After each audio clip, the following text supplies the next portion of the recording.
From lunch, here we go. Track is hot now. Groups are starting to warm up.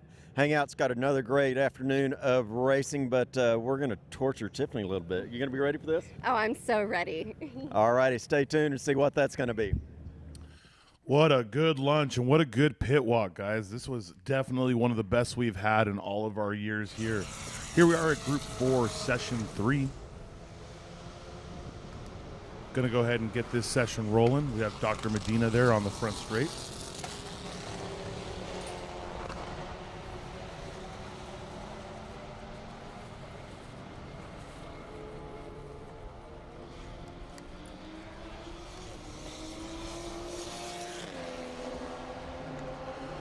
Just like we hope, the weather is still good. It is holding. We are at a 69 degrees. If we can keep the weather sub 70 and the sun off the track directly, I think everyone in Group 1 is going to have a really good chance to continue to drop lap times. And Group 2, to be honest with you, we have been seeing records drop in every single class since the beginning of this day.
A quick catch up for you guys. So currently right now, every single class has had a record reset. That is all the way from enthusiast to pro comp, to be honest with you, though we don't consider pro comp a true time attack class. Right now, we have unlimited with Ferris Khartoumi a few tenths faster than his fastest lap. We also have Cole resetting the unlimited all-wheel drive record with a 2:04, the fastest lap he's ever done here in competition. Obviously, it all comes down to how many tires these teams have, how much more they have in the tank to be able to continue to go faster. But Ferris got the luck of the camera. This has happened in the past before where we put a camera in a competitor's car who we know is going to go faster, and he just has a small issue. So we're going to try to avoid that in the future. Hopefully, Ferris is able to get that back together so he can come out in his Group 1 Session 3 to be able to set a faster lap time. He has been testing in the car before this event, and in a lowest boost mode, he dominated his previous laps at the test track. So here on full kill in a lap that is able to be at full potential, there's a good chance we'll see a low 2-minute, high 159.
So up here in the tower, I'm lucky enough to be joined by a competitor, but not just a competitor, a man that actually built a family around this event.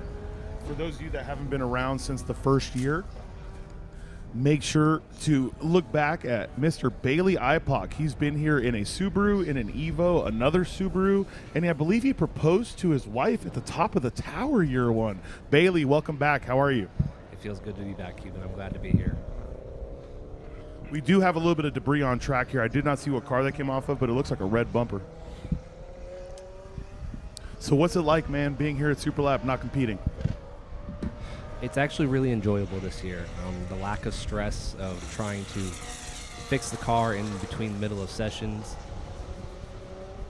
Well, yeah, like you said, fixing the car, having to get it ready. I know every single year you have literally been last minute. And it's not because you weren't trying to be prepared. It's always something came up, right? Something always happened to the vehicle. You always had something where you weren't going to allow that to get in the way of coming.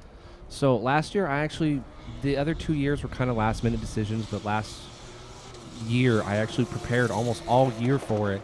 The mistake I had made was I got greedy and I attended a different event probably 2-3 weeks before on my E85 map when I should have switched to my 93 map and done a test and tune.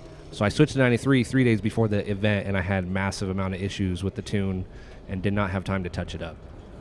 That's rough. And then is that what hurt your motor? That's what let go? Essentially, what hurt my motor last year was the red mist, as some of us would call it. I worked my ass off all year to get to the event, and I overdrove the car. I went for 2 hot laps, and was managing the AFRs being pinged at 10. And I thought I went for a cool down, but when I went back and double-checked the GoPro footage, it looks like Bailey was going for a 3rd hot lap. You know, sometimes, like you said, the red mist, you think you're at 70 or 80%, but you're still at 95%, which feels way slower than doing a 10/10th lap. And oil temp skyrocketed to 280. Did what I could to manage it, but it was kind of too late to try and get it down. Popped the hood, did everything I could, tried to cool off track, but as I slowed down, the temperature skyrocketed even higher. Lifted head, huh? No, just thinned out the oil and hurt rod bearings. Ooh, never good.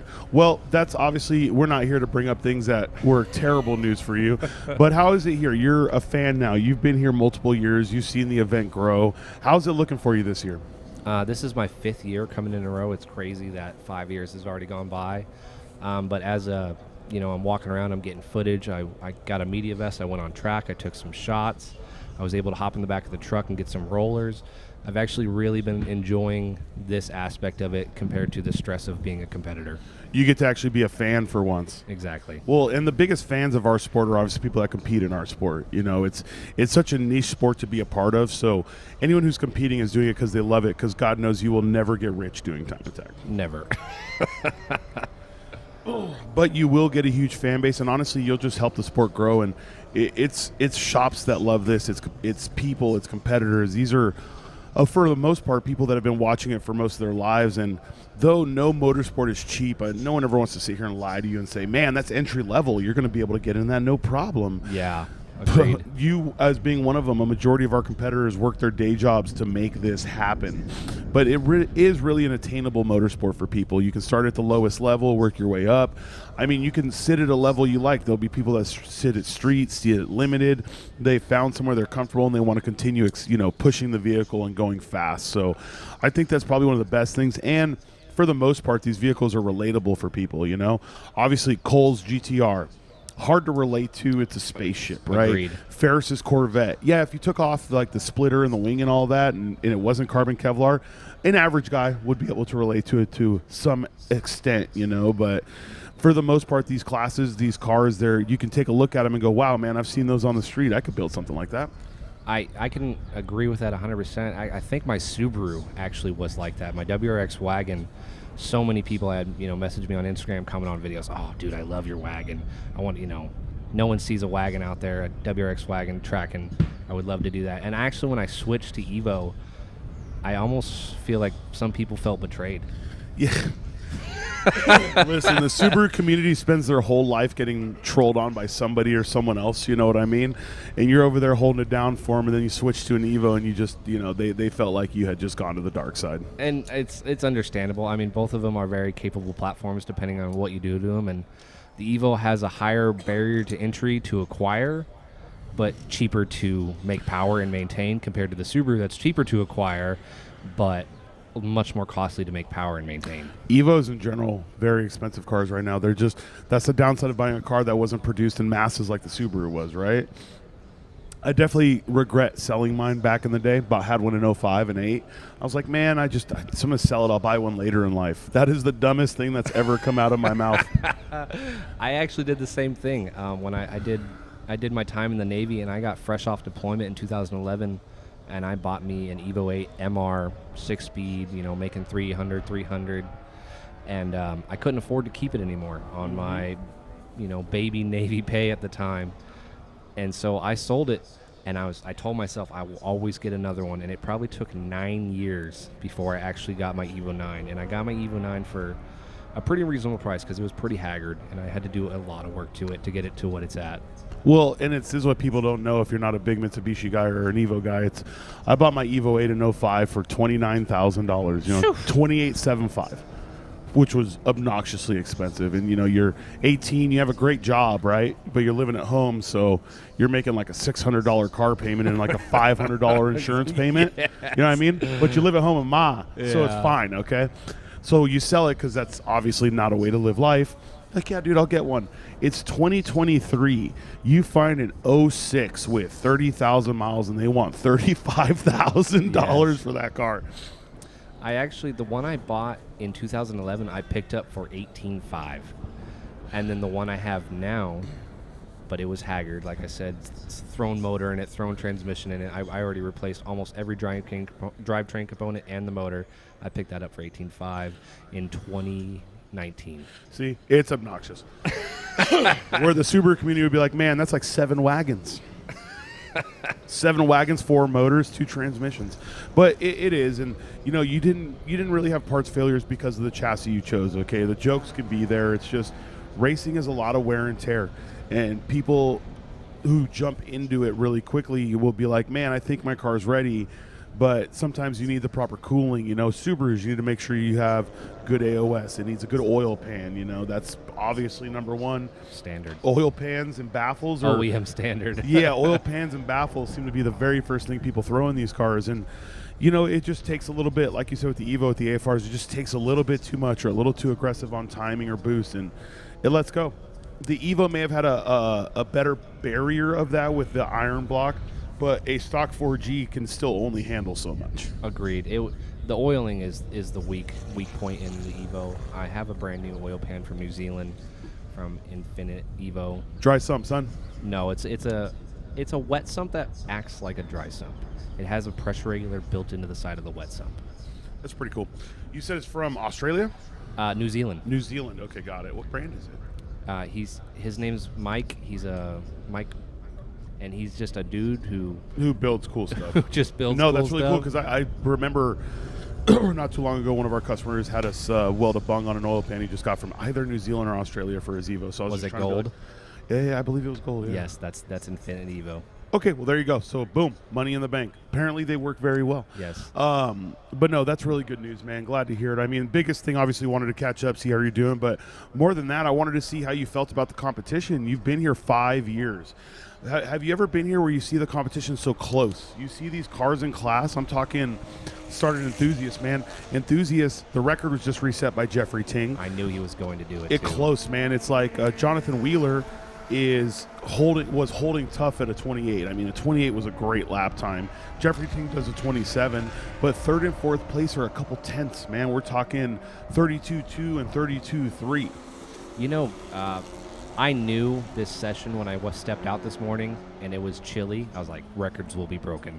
I knew second session of this day, people are warmed up. They're they got their ideas on the track and what they want to hit, and you were going to get cool enough temperatures to keep the engine happy but still have enough grip to go and rip. I knew second session was going to be when records dropped.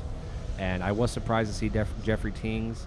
Even Gregory Formosa, who is holding on to third right now, he's on last year's tires. We talked about it, and he was unable to get his hands on the Supercar 3s the entire year. Well, the ones that are on his car now were produced in 2019. Yes. They haven't made them. So he never switched over to that second set of Apexes? No. So he set that time on the Goodyears. He set he set his new PB and holding third from last year and dropped, half a second-ish with his 232 on last year's tires. That's super impressive, honestly. It just shows that the track is clean. So obviously I've been in the tower for a majority of the day. The weather shows to be almost identical to what it was this morning. But what is it like outside? Is it a little warmer? It's warm. It's drier? It's warm. I just did the pit walk, and it was definitely warm. It did not feel anything. It felt warm and humid, and nothing like the first two sessions this morning. That's where it sucks, because like you look at just weather reports, and it's still 69 degrees. We all know it, but the sun is beating down now. Before this morning, it's just we had that right amount of overcast, but no one's to say that you can't set records in this weather. I don't disagree. If you had an issue the sessions or before and you iron them out, you can definitely go down and throw down another PB. No, I agree 100%. And the good thing about this is session 3. We're still going to have one more session and the Super Lab battle. And there's so many people out there that would kill to just have one lap by themselves around Coda with a camera following. You know what I mean? Agreed. And then there's some people that would just be stressing the entire time. I would be stressing. Well, and it's cool because, we see it. There's the camera curse. We put a camera in Ferris's car. It broke down. I guess that's a thing. I actually was trackside taking just some B-roll when Ferris broke down, and I got shots of him being towed off. It sucks. But whatever, I haven't had a chance to talk to him yet, but hopefully whatever it is, it's nothing too serious. But like car 721, this beautiful yellow A90 Supra, we put a camera in his car, and he just goes and does a 2-second faster lap. Is that Anthony Pearson, right? 721, man, look at you. You know my competitors better than I know my competitors. You just put me on the spot like that, and I respect the hell out of it. I'm going to find out for you right now. That is Anthony Pearson. Yeah, he's a guy out of San Antonio. He also autocrosses like me as well. He kind of dual duties. He does autocross and time attack. And we've had some conversations, and I saw him post yesterday about how he's doing. No, that's really good. Okay, good. So you actually don't know him. He just happens to be a local. Okay. You've actually made me feel uncomfortable for a second. I've never had anyone sit next to me before and have something in their head I didn't know, and I was about to kick you out of the tower. Well, Bailey, it's been great, man. I hope you're going to fix your car by. No, but yeah, he's been a great competitor. He's been doing a fantastic job, and you know how it goes. At the end of the day, everyone that shows up, we want to make sure that people know about him, know the work they put in. You have 75 competitors here this year. People are really trying to put their foot down, show who they are, show the lap times they can run, and even if they're not competing for first place, like look, Jackie Ding's time is impeccable, right? It was just like how Amir's time was before that. When Amir set that record, everyone was like, "Oh my God, he's so close." Jackie is Jackie beat it. He beat it. Jackie beat it, yeah, by a couple tenths. So oh man, Jackie's ahead of it now. But that's what I'm saying. Like Jackie Ding is right there, but second and third and fourth is just so competitive. And now. Like Amir pushed Jackie, Jackie's going to push someone else to show up in street class with a build. And yeah, maybe it takes a year or two. Like Amir's record held for a couple of years. Maybe it takes a year or two to beat, but then someone will show up and beat that. And it's awesome when these records drop in these classes because it makes everybody push themselves harder. I'm a huge fan of Johnny Hernandez. He's a family man like me. He's out here. He's putting his soul into this. He's trying to make his family happy at the same time and race as much as he can, and he cracked a 222. He just reset his PB. He is flying right now. Well, you can't talk to me about Johnny Hernandez because he knows I'm one of his biggest fans. He's a SoCal native, right? Yeah. He's a SoCal native. We see him at Buttonwell every year. Though I no longer live in California, I still have my heart and soul into that man. And what I love about Johnny's car, I think I say it every time we have him on stream, is it's so simple. It really is. It is just this very simple front aero, very simple rear wing. I want to say, and he can correct me later, but I want to say his motor package is like 3 or 4 years old, and it just works.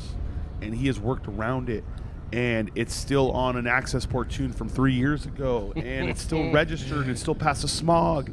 And like I could go down this list, and he shows up, and he has podiumed at so many events in that car, and all he keeps doing is getting faster.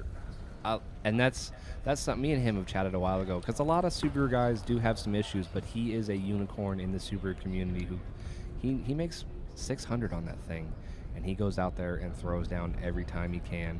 He's had some stuff he's had to fix up, but his IAG block has held him strong for quite a while. Well, look, and never to put someone on blast, but the last event he was at was GTA Finals, and he was doing great. And this is to attest that no matter how many times you drive a track or anything, you take your mind off the game for a second, bad things happen. He turned onto the front straight on a warm-up lap, spun it around, hit the tire wall. Yeah, I did see that he had to do some body And what's work funny on it. is, like, someone who didn't know he did that would just think the paint job was a little scuffed on that side. Like, he had to do legitimately body work on the car and repaint the side. And you know what he did? He came up to me. No one saw it, man. No one got it on camera. We didn't see it on the stream. No one saw it. It happened so quick, and he got off so fast. He's like, dude, I hit the wall. And I'm like, you what? And I'm looking at his car like, where? And then I go to the other side. I'm like, oh, God, you hit the tire wall. Oh, man. He would have kept competing, but it threw the tire rods off. So he took it home, fixed it, and then I saw him pulling in here on Thursday, and I was just nothing but happy. I'm always happy to see Johnny come out here and throw down. Oh, my goodness. Now, there's your boy right there. Anthony Pearson. Yeah, now San Antonio, Austin. 21 over here. He's being followed by Jeffrey Ting. Jeff obviously now does have the enthusiast overall record. Behind Jeffrey Ting is Jonathan Wheeler. He's going to want to fight for this record back, but I think Jonathan's biggest problem is he blew an oil cooler line in practice, which means he has a boosted DQ with no oil cooler. He can only do one lap. And he runs the serious risk of trying to do multiple laps to catch up to Jeff and blowing the motor. It's very understandable. You got to keep. That's one thing people don't understand about Coda. And even me, it took me a couple of years to figure it out. It's unlike any other track. You can go to your average track and a time is a 130 to like maybe a 150. An average lap time at Coda is 230 to 3 minutes. You're out there for almost double the amount of time going full tilt compared to these other tracks, and you really have to appreciate what Coda is to make your car last through it. No, absolutely. And I do want to give a quick shout to all of our people watching on Instagram Live. We put it up real quick, but make sure to go over to YouTube or Twitch and check it out there. That way when you do lose the Instagram feed, you have somewhere to keep watching. It's awesome to see the people that have been keeping up with us, and we're getting contacted left and right. I mean, never to tout the numbers or anything, but every year it feels like we're finding more and more fans that didn't know that they enjoyed this, and they're like, wow, these are pretty cool, normal cars out here setting lap times. We've actually had competitors who have been here in the last 5 years that watched the first year and went, holy crap, I could go do that.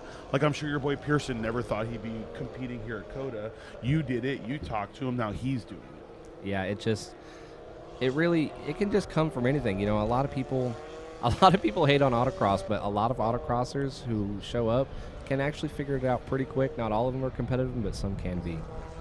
Well, the thing is, anyone who tells you autocrossers are slow, there's two trains of thought on that, right? Like, anyone who says that, anyone who's ever heard of Tom O'Gorman, yeah, he was an autocrosser.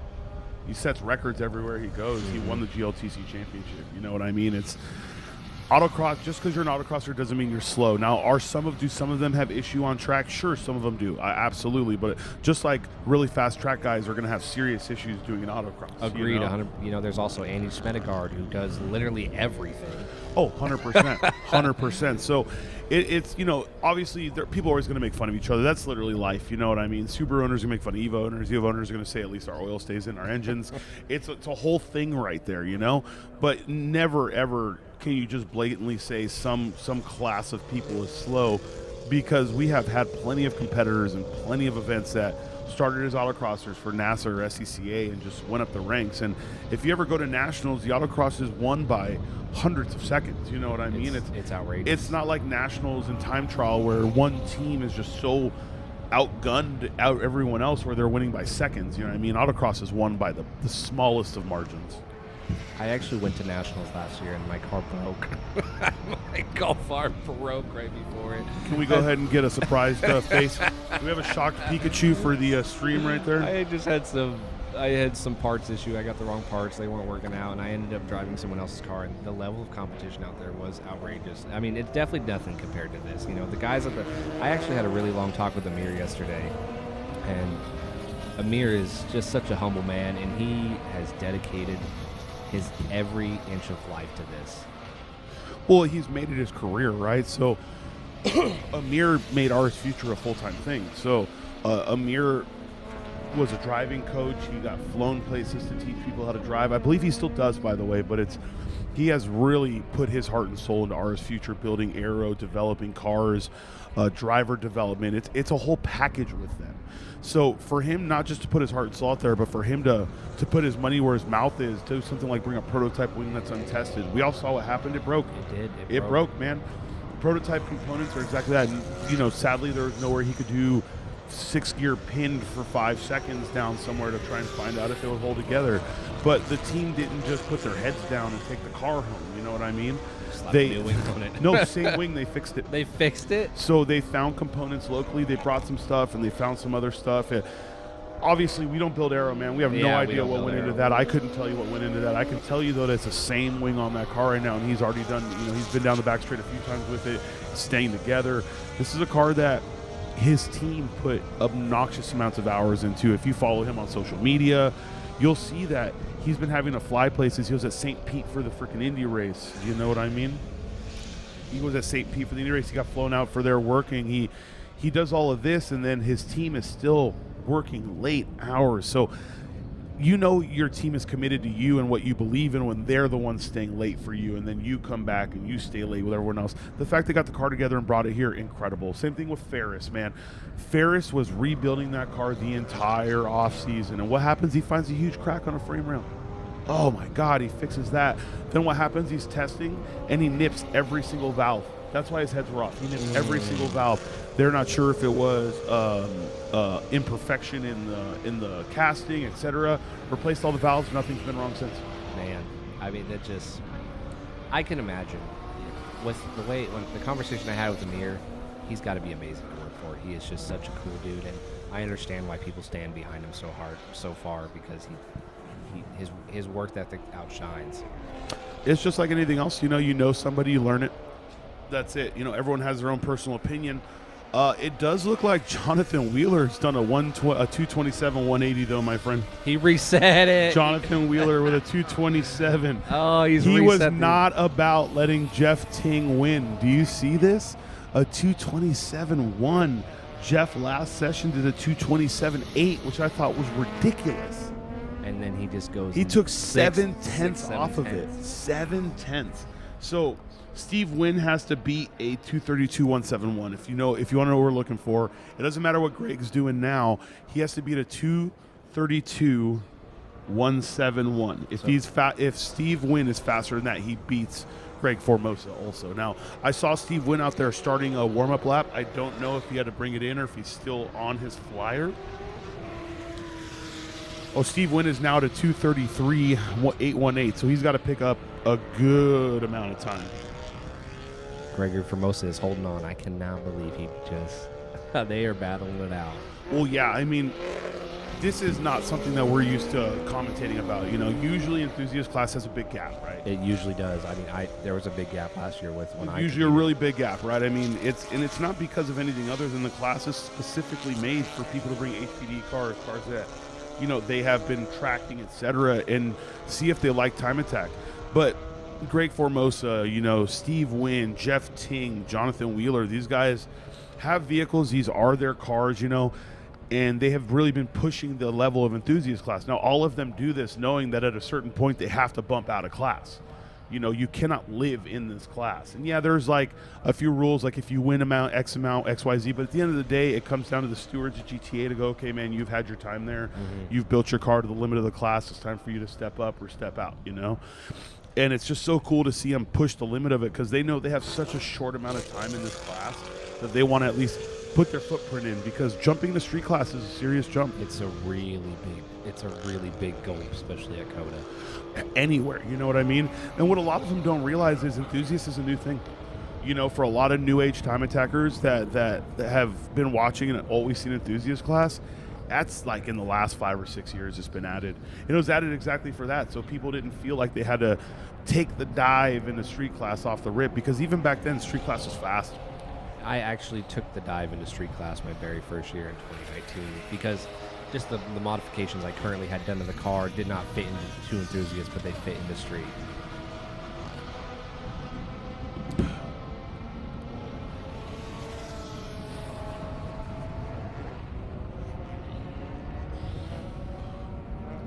So currently right now, though, leading this session is Michael Kosor with a 226.365, followed by Anthony Pearson at a 226.831. Like we said, Jonathan Wheeler is holding at a 227.180, but he went back in. I told you he's going to do one lap. There's no point in risking your motor for this, you know. There's far too much money into your program to blow your motor up. So, yeah, well. You're attacking me. You're attacking me. Look, if the shoe fits, okay, it wasn't personal, but that's personal. A little red mist. I saw it on your face right there. So the biggest thing is, though, we know Jeff is going to stay out there and try to do more laps. His second lap was a complete cooler, so he did a 227 and a 255. So I bet you will see another fast lap time. While we're waiting to see if Jeffrey can bring it back and get in front of Jonathan Wheeler, let's hear what Ferris has to say. Hopefully it's nothing too bad and he's getting back out there on track.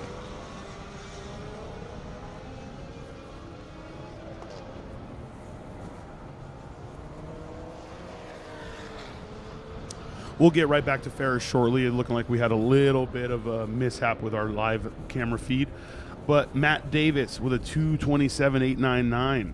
We have Jeremy Lauder with a 228.305. He's been in the 225s, I believe. So that may tell you one of two things. The track is getting harder to drive, which Jonathan Wheeler would say no. Or two, he's just running out of tire. You know, you've been here enough, even in cold weather. You were here in the years where it was freezing. Freezing. But even then, your tires don't last, do they? They don't. That's... If you go for 2 hot laps at Coda, you're greasing it out, regardless of kind of just about any temperature. I would agree. Even on slicks. I believe we have Ferris back up. Okay, let's see if he has anything to say, and he has more coming. Right. We're here with Ferris. He's got a target on his back due to his performance last year. Tell me how you coping with that pressure. I'm coping just fine. The car seems to be cracking under pressure. I see that you have been taping up the hood. Tell me a little bit about that. So yesterday we ended up shearing off the front of the frame. It's welded aluminum to like all the structural support. So that took the bumper with it. So now we have a massive gap between the bumper and the hood. So the best, easiest, fastest way at the track to fix that is some good old-fashioned tape. Good old-fashioned tape. I love that. Awesome. So this is your 4th or 5th year here, you said, right? Yeah, so I've been here since the start in 2019. Okay, so he's a regular, guys. You better watch out.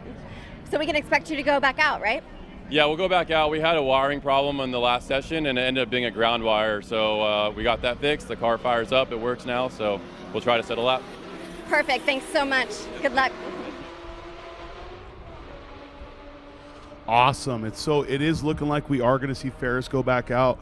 Obviously, like you said, you've been out there, you felt it, you compete at these events. It's warmer, but let me ask you a question. Is this weather something that would deter you from thinking you could set a faster lap? Never. Well, okay, that's a great competitor's answer. But from a third-party perspective, it's still in the 60s. The sun's out a little bit, but it's still in the 60s. Isn't this still a good place for you to go out there and try and set your fastest lap? I wouldn't disagree. I mean, it depends on how. If you've already feel like you've put together the best lap you can with your current package, then it would be tougher than the previous session. But if you don't feel like you're running on your best optimal lap, this weather and but the track might be a little bit hotter, you can definitely then throw down another flyer. No, that's good to hear. I mean, I don't know if you heard earlier when I was talking about it, but Ferris is 205 or 204. He missed turn 1, and he rode the outside curbing on the carousel. He just outbroke himself in both places and still set his record. So I'd say he's far from an optimal lap time right now. And just so everyone can see, Jeff Ting did not set a faster lap time. Jonathan Wheeler really wants this record, okay? He blew his motor here last year. You should know how that feels. Damn, you're so triggered right now. So what happened is Jonathan Wheeler damaged his motor here last year, and like anyone else, he just came here and he wanted to redeem himself, you know? So when he blew that cooler line in practice, you know the first thing that went through his head was, wow, another motor, huh? Exactly. So luckily, it wasn't just him, by the way. Brandon Luthi and his crew helped him pull that whole thing apart. I know you've met Brandon before. I have. Me and probably one of the nicest guys in the world. Super chill. I always forget the gentleman he brings. You know, mad props to you. Sorry, I forgot your name, but he put a clutch in Brandon's car the other day, and he was the one underneath Wheeler's car pulling the thing apart. That's just sportsmanship right there. It's just the paddock we're in, you know what I mean? It's people are always going to go out of their way to try to help you. I think it's true of any privateer racing like this, be it here, be it Global Time Attack, be it Grid Life. You see videos all over the internet, you know what I mean? Like, you're at this event, and oh my God, dude, I can't see it. I've seen videos of the Gears and Gasoline Evo get, like, the tranny pulled out by 7 random people. Yeah. You know what I mean? And it's like, people don't understand actually how big and how small the industry is.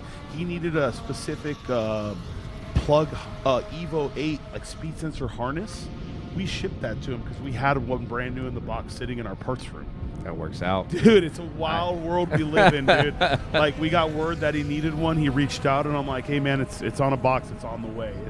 We'll do everything in our power to make sure competitors of this sport can continue to do it because, like we said, this isn't $1 million sport, man. This isn't NASCAR where you spend money and it's the sponsors that pay you, you know? This is people do it because they love it and they want to set their name in the Time Attack record books. Agreed. It's you're really just kind of fighting for your own glory out here. And no, I agree 100%. And, you know, obviously the biggest thing going on is we want these competitors to know that all of their effort matters. These guys are out here pushing hard. Names I haven't even seen before on the walls, really putting in time. What we are going to do right now, while we're waiting for Group 2, Session 3 to come out, is we're going to go ahead and hear from another McLaren driver. This is a car that has won its class multiple times. This is going to be Zachary Silver and Thomas Thompson. Improving things all weekend, looking really good. What are the last couple of tweaks you've done? What are you doing before the next session? We haven't changed much in the car, just adjusted the shocks for what we were feeling behind the wheel. Car was very loose through the S's all day. So, you know, turned a few knobs a few times and everything worked out. Went a whole second and a half quicker, I think, today. But I'm actually done for the day. I'm going to let the owner finish out the day, Mr. Thomas Thompson over there. So he's going to enjoy the car the rest of the day, and I'm calling it good at the 217.1. 217.1, that's solid. What do you think the owner's going to do? 20. I'd like to see that. All righty, 220, sounds great. Beautiful car. Looking forward to seeing this one out there again. The track is hot. It's great to hear from those guys. And you know what? I'm sure one thing that a lot of people don't understand is Zach has been driving that McLaren since, I believe, year 1 or year 2. Do you remember? Was it year 1? I believe it was year 2. There we go. So since year 2, he's been driving that car, and every year he's been at the top, the tippy top of the times, fighting for it. You know, maybe didn't win every time, but he is not even on the podium in that car right now. That is just crazy. People are out here shattering. Eric Fleming, anyone who knows Eric Fleming knows if he shows up somewhere, there's a really good chance the record drops. I don't know if you saw the lap or saw what happened, but right before Eric Fleming dropped the record, he actually got a flat tire. Outstanding. And then he goes out there and throws down a record. He's going down the back straight, and his tire debeats. He literally had to limp it back in, and I will say his crew is MVP crew of the century because he was coming back in, and a teammate because he only has one set of wheels, I believe, pulled it off, got another one put on at the tire guy, ran back, got it on, and then you know how it is. You don't know how much time you have left. So Eric's like, I got flustered. I hauled my ass around, and I had a terrible lap. And I'm like, yeah, your 212 was a real terrible lap. Yeah, absolutely. So this was same session. Yeah. He got tire fixed, same session, then goes back out. And sets the record, absolutely. Most people would just call it after debeating a tire in a session. Listen, that's what I'm saying, man. It's like it's a different breed out here. And there's nothing wrong with calling it. There's nothing wrong with going, dang. Almost got a little had to get censored right there. There's nothing wrong with going, dang, I got to wait for the next session. But his teammate didn't believe that. He pulled in, they pulled the tire off, did it, bam, bam, wham, bam, bam, out, set a record. That's outrageous. So this is Group 2, Session 3. This is the run group where every single class except for enthusiasts had a record fall. The competition here is immense. And I mean, these cars are just so incredibly fast and so sorted out. But I love it because you can really see like this track. You can see its personality. Like Coda's not a new track, guys. This track's been around since the V8 era of F1. That's the easiest way to say it to people. You know, the hybrid era is what, 7 years now? I couldn't tell you, to be honest. Okay, well, you're a terrible race fan. But it's 7 or 8 years now the hybrid era is in. So this track is 9+ years old. And it's so nice to see because, you know, we hear it online all the time from Ricky Racer from his couch saying, man, they're driving on an F1 track. It's the smoothest thing in the world. You've driven this track. You go ahead and let me know. There are definitely a couple years ago, I know they did the resurfacing. There was starting to get some bad spots where like the heavy braking were really putting like ovals and lumps into the track, but they ironed that out. It's still, last year when I ran, it is much smoother than I believe the 2020 time of running it. But there's no such thing as smooth when you're flying around this track. And you can see it coming up to one. Like the bumps up at one aren't bad, but you really see it on the exit right here. The cars are getting sideways. Like he's not even tracking all the way out. You can see it going down the hill. There's some good compressions, good bumps. These drivers have to drive around these things, And I made a joke to Dustin earlier, but it's like every man on the planet, ourselves included, believe that we can drive fast in a race car. And then you come to Coda and you're like, yeah, I was hauling the mail. And you look at your lap time, it's 2:57. Yeah. You know what I think the scariest corner on Coda is, and some others may not agree? What is that? Is coming in to corner 3. Because depending on how low your car is and how low you sit in your seat, you cannot see the apex, and you're coming up that 100 and 110 into the S's, and you can't see that big yellow pyramid at all. I think you're the first person ever to say that, but you probably also have a very low seating position. I've always had a bad visual spot coming up into corner 3 and feeling the need to lift a little bit because to go full tilt into the S's. Well, and like you said, imagine, that's the number one thing we hear from all competitors. The hardest part about here, it's not the corners per se. This track on layout is not that difficult, right? Like if you were to look at it on a track map, like that track's not that bad. And then once you see the elevation and the changes and the commitment that it takes here, you know what I mean? This entire track is just commitment. If you lift a little bit going into the S's, it has now hurt your exit out of the S's. Your exit out of the X's is going to hurt that tight left-hander. If you're not, we have a competitor off. Is that the wall? We're going to hope not, but it does look like he is up against the wall right now. What corner is this? You're going to have a better thought process than me on this one. This looks like 6 or 7. Yeah, it does. I think you're right. It does look like the competitors that coming by have, already pulled back a little bit. The one beautiful thing about this track, you're going to agree, is it's not only corner workers, you know what I mean? You have flag stations here with physical LEDs telling you what's going on. So yes, the flashing on the side is definitely nice. The red mist is real even for the most seasoned of driver, you know what I mean? So it's very easy to miss a first flag, It's coming up to the straight before the back straight. Oh, so here you can see it. Well, you can. It looks like he got a little sideways coming out of that corner. He got sideways coming out of 9-10, and then he tried to correct it, and it just came out and boom, directly into the wall right there. That's actually, if you hit that corner just right, it is scary as hell. Flying up that full tilt, not lifting from 9 all the way around 10, and you're hitting the rumble strips, and the rear of your car is getting upset as you're hitting that corner. Do you think he tried to correct a couple times though, right? Do you see how far he is down that? Yeah, or if he touched grass, maybe. His car is not going to turn back on. Side impact happened. Okay, so obviously here's one of the biggest negatives of new cars, right? Every single airbag and safety feature that comes with them. Sure, you replace the steering wheel, but side curtain airbags, all of that. And these cars are so new, you still have to keep factory ECUs in them. You can't put standalones. You can't get rid of these components. Sure, as the future comes, you'll be able to.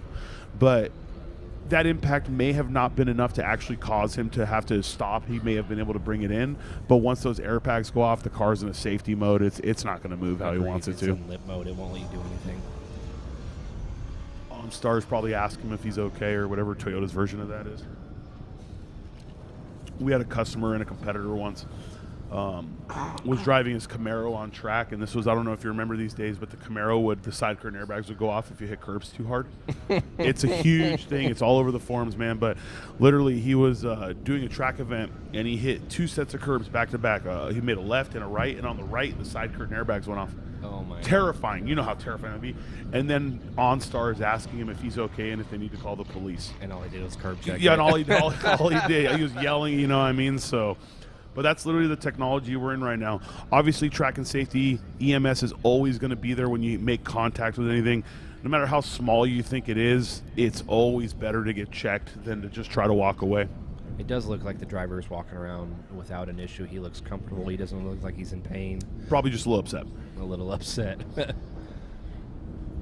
Have you ever been on one of these tow trucks? Because these look really nice, dude. I've actually haven't been on the truck, but I've been towed in multiple times. Man, like this is, they have pulled these time attack cars up with ease, okay, with ease. And we're talking some of the cars, Riley's car, that Pontiac was on a tow truck on practice day, okay? The things that the Coda track and safety can do is just ridiculous. I would have never expected them to be so fast. Though they are professionals, they do have to pick up GT3 cars for a living, and you're talking front bumper components that could cost, a quarter of a car at that point. So I actually saw this exact tow truck pick up a car that lost a wheel. What was it? Was it the R8? R8? Yes. The R8. So I was out on track in the corner, and I saw the R8 go off and lose the wheel, and they had an entire team of 6 to 7 guys. They're putting like wood spacers under his axle or his hub to like get the car to slide. They did a really good job of mitigating any massive damage. I mean, I heard his bumper scraped some, but you lost a wheel, and you're getting towed onto a trailer. Lost a wheel, and then the radiator smashed on the ground. So, and what sucks? It was a hub failure. You want to try to blame someone that didn't bolt a wheel on. You want to find the simplest thing. But at these levels, and he is a competitor of ours. He runs Washington. He has his car checked out. He didn't just show up with a bad wheel bearing. Yeah. It's like James Houghton, you know what I mean? He didn't just show up with a bad wheel bearing in his car to lose that wheel in his TSX. But the extreme lows that these cars get put under, it's always a risk. We tell that to every person, or I've told that to every person that's ever asked me, hey, should I track my car? And I'm like, look, are you willing to write it off? You gotta be.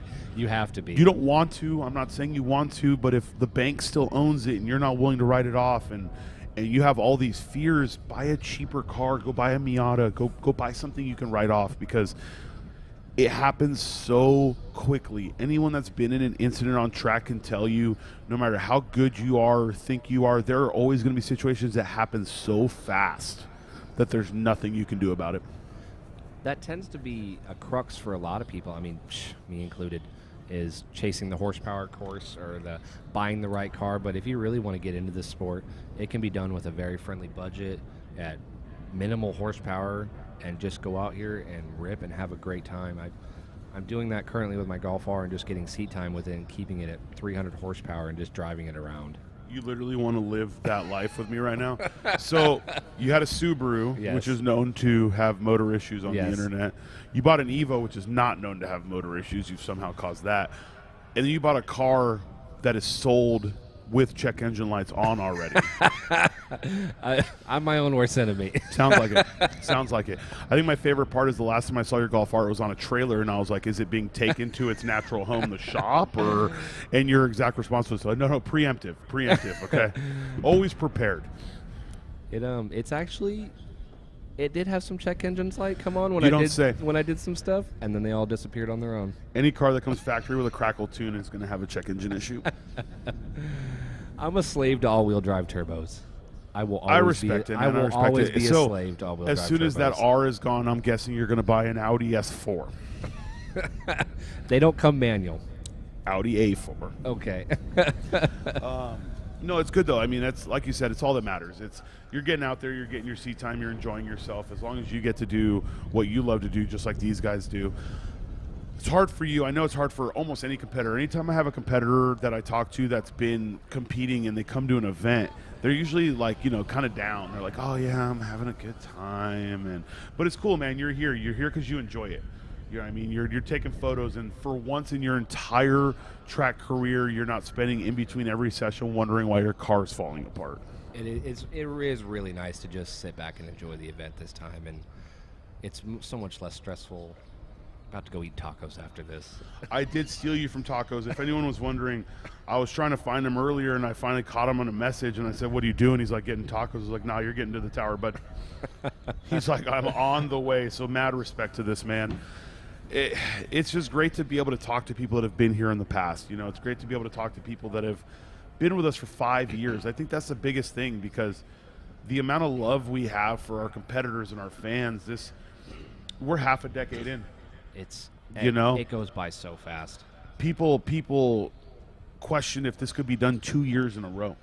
The size of the event, not just the size of the event, but the facility, what it takes to make this happen, the stream, the security, what Coda needs, what the competitors need. It's always been a question of that. And now to be 5 years in and to be a regular here, to be on Coda's front page when they're advertising for it, it's something that we weren't prepared for to be so good so quick. So when a competitor such as yourself is here, someone who remembers what it was like year one, you know what I mean? Someone who is a local, of course, so it's easier for you year one. It is easier for me. Someone who remembers what it was like year one to come here and be like, man, I'm running a time attack at Circuit of the Americas. This is wild. I remember getting approved because my first event was 2017 at GTA at Fontana, and I was on 275s, and I was in limited because of it, and I got my butt kicked by some 600 horsepower GTR.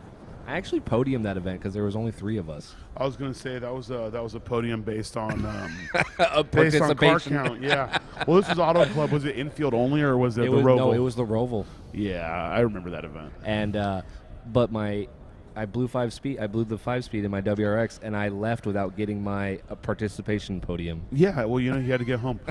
You drove far for that, and for Auto Club of all things. You know what? I mean? I actually didn't have a truck or trailer, and thankfully when the gear popped, it didn't get the teeth stuck in the other gears, and I skip shift 3 hours home. I skipped shift from Fontana, LA down to San Diego. And I could hear it click, click, click, click, click, click, click, click, of the metal, just praying it was not going to jam any of the At other least you gears. knew worst case scenario, AAA would at least get you somewhere, I had to get within that 100-mile range. Yeah, I was going to say. It's not like now if you're in California, drive back to Texas, But, Yeah. Well, and that's the biggest thing we tell people. You want to get in this sport, buy a truck and trailer. Honest to God. Honest to God. No matter how much you feel your car's reliable, which would be asinine for you. It was Asinine. A Subaru. But it happens all the time. People bring a daily out for enthusiasts, and then it breaks down, and they don't have a way home. And I'm like, man, truck and trailer is going to save your life. And I don't mean buy a baller diesel. I mean buy some piece of turd truck, some 2000 Toyota Tundra, and then go buy the first open trailer you can afford on Craigslist. It does not have to be perfect. It just has to work. Exactly. That was... by the time of the amount of money I put into the Subaru, I could have already had a truck and trailer set up. So that is definitely a lesson learned. But none of us want to break at the track. But that is the best insurance you can have. It's just a solid tow setup. That way you have the peace of mind that you're making it home. No, absolutely. And for anyone wondering why we're still yellow, every single track, it doesn't matter who it is. It could be here, Road Atlanta, New Jersey. When the Armco is damaged, it has to be pushed back to exactly where it was for safety reasons, right? God forbid, and the odds of this happening are rare, but God forbid another driver runs into the same spot and the Armco is dented in, they could catch an edge that wasn't there before. Agreed. And it can cause severe damage to them and their vehicle. Same reason NASCAR does it. Every race organization does it. You have to fix the Armco before you go back out.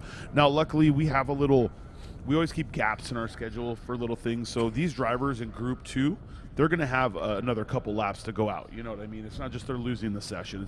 You've been with us long enough. It's very rare to lose an entire session. Agreed, yes. It might get black flagged. You have to go reset in the pits, but it looks like these guys are lined to back up to go rib.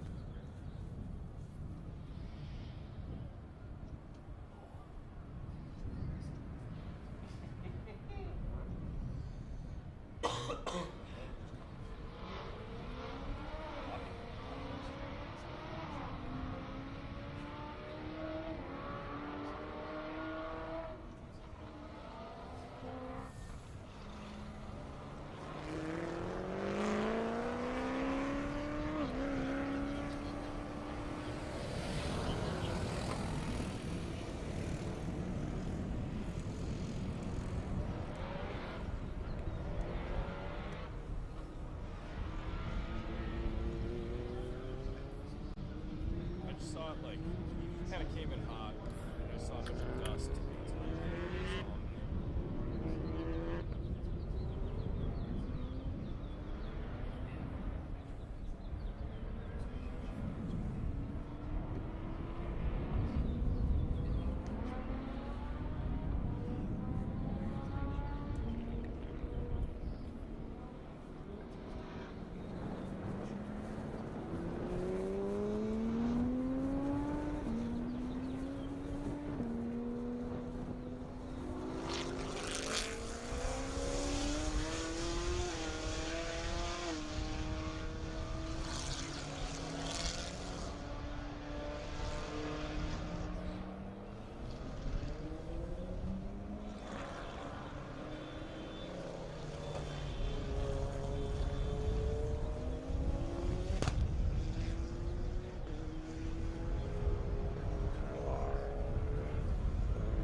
right, so the track is now hot again.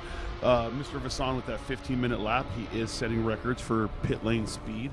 No, so anyone that's ever been here before, if you mark start-finish but come into the pits, this isn't a wheel-to-wheel race, so they don't actually have the timing and scoring set up inside the pit lane to make sure that you actually get a lap. So they're all going to be in a 15-minute, 16-minute lap time. The only person who was able to put a lap in before this happened was Ernesto Spuzelis with a 2:17.478.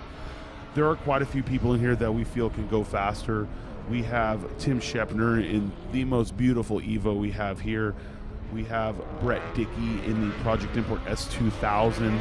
These are some people we know can go faster than they have already. So the weather's still good. Like we said, I mean, we're 60. We just right now went over 70 degrees. It ticked as I looked at my phone.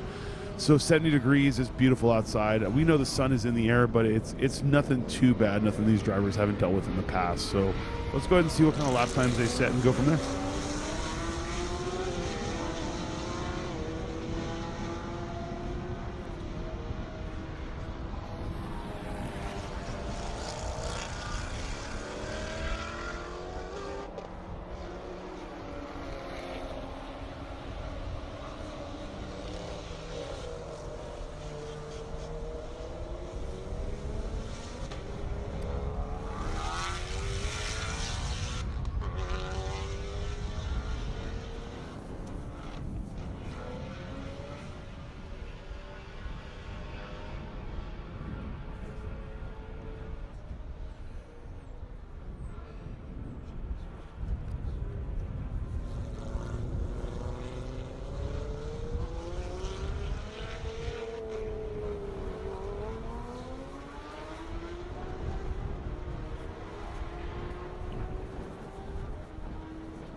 So it looks like we have Sebastian Vassan with his first hot lap. It's about 2 seconds off his fastest. He's a 2:16.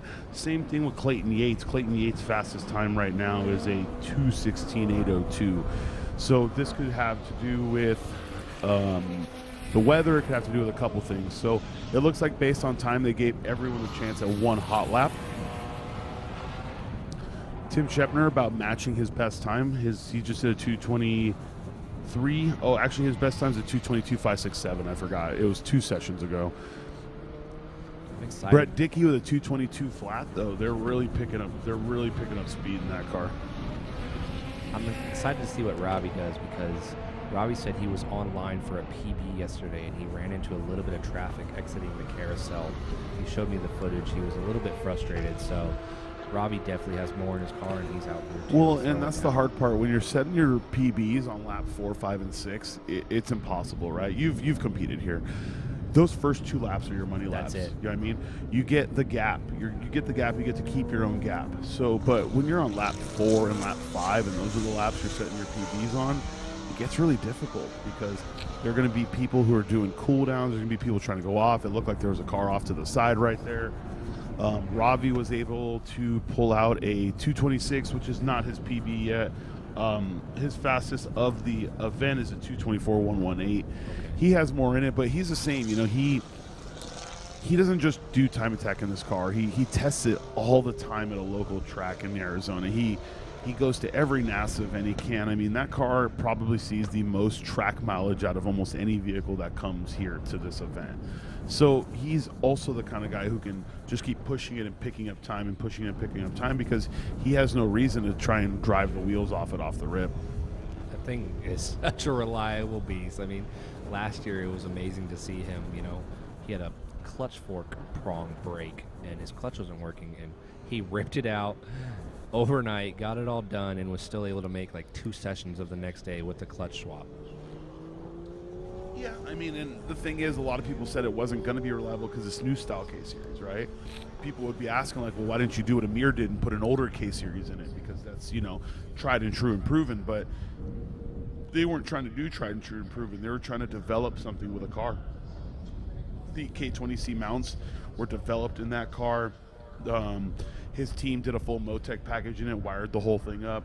I'm saying, like, they really, really wanted to make the K20C one a thing.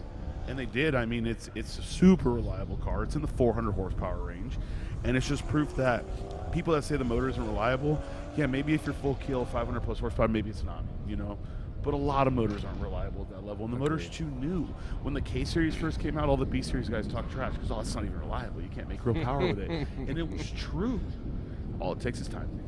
All it takes is time. I mean, he is tried and true throwing down with that.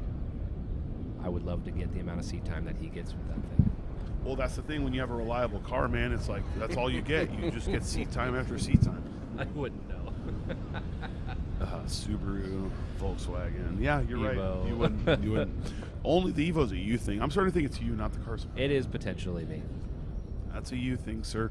As we can see, though, Ferris is lined up right now. Okay, the only thing I don't see is life. I'm really hoping these cars are coming in, so this session is going to go live as soon as the track is clear. But what I'm really hoping is life. Oh, life's coming. Tony sees him.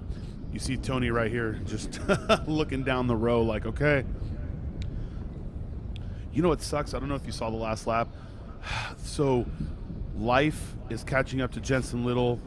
Jensen sees Ferris pulled over on the side, and he just completely lifts. Even though Ferris was in a safe place, he sees Jensen onto the side. You know what I mean? So, of course, he sees Ferris on the side. So, of course, he lifts, and then life was at full commit. So, they both ran great lap times, but it hurt both of them. He was right outside the corner, entering the carousel, and it was a potentially blindish spot if you didn't catch the corner worker. No, 100%. So it hurts, and you know that life had a killer lap in there. Did they have a 203 or 202? There's no way to know. There's too many variables in a lap to go, oh, that one thing cost me a second. Agreed. You know, but you could at least say, man, it cost them time, and it cost them time for multiple reasons. We had a car off track. The car in front of him saw the car off track and the corner worker, so he backed off. So he had to back. It was a thing.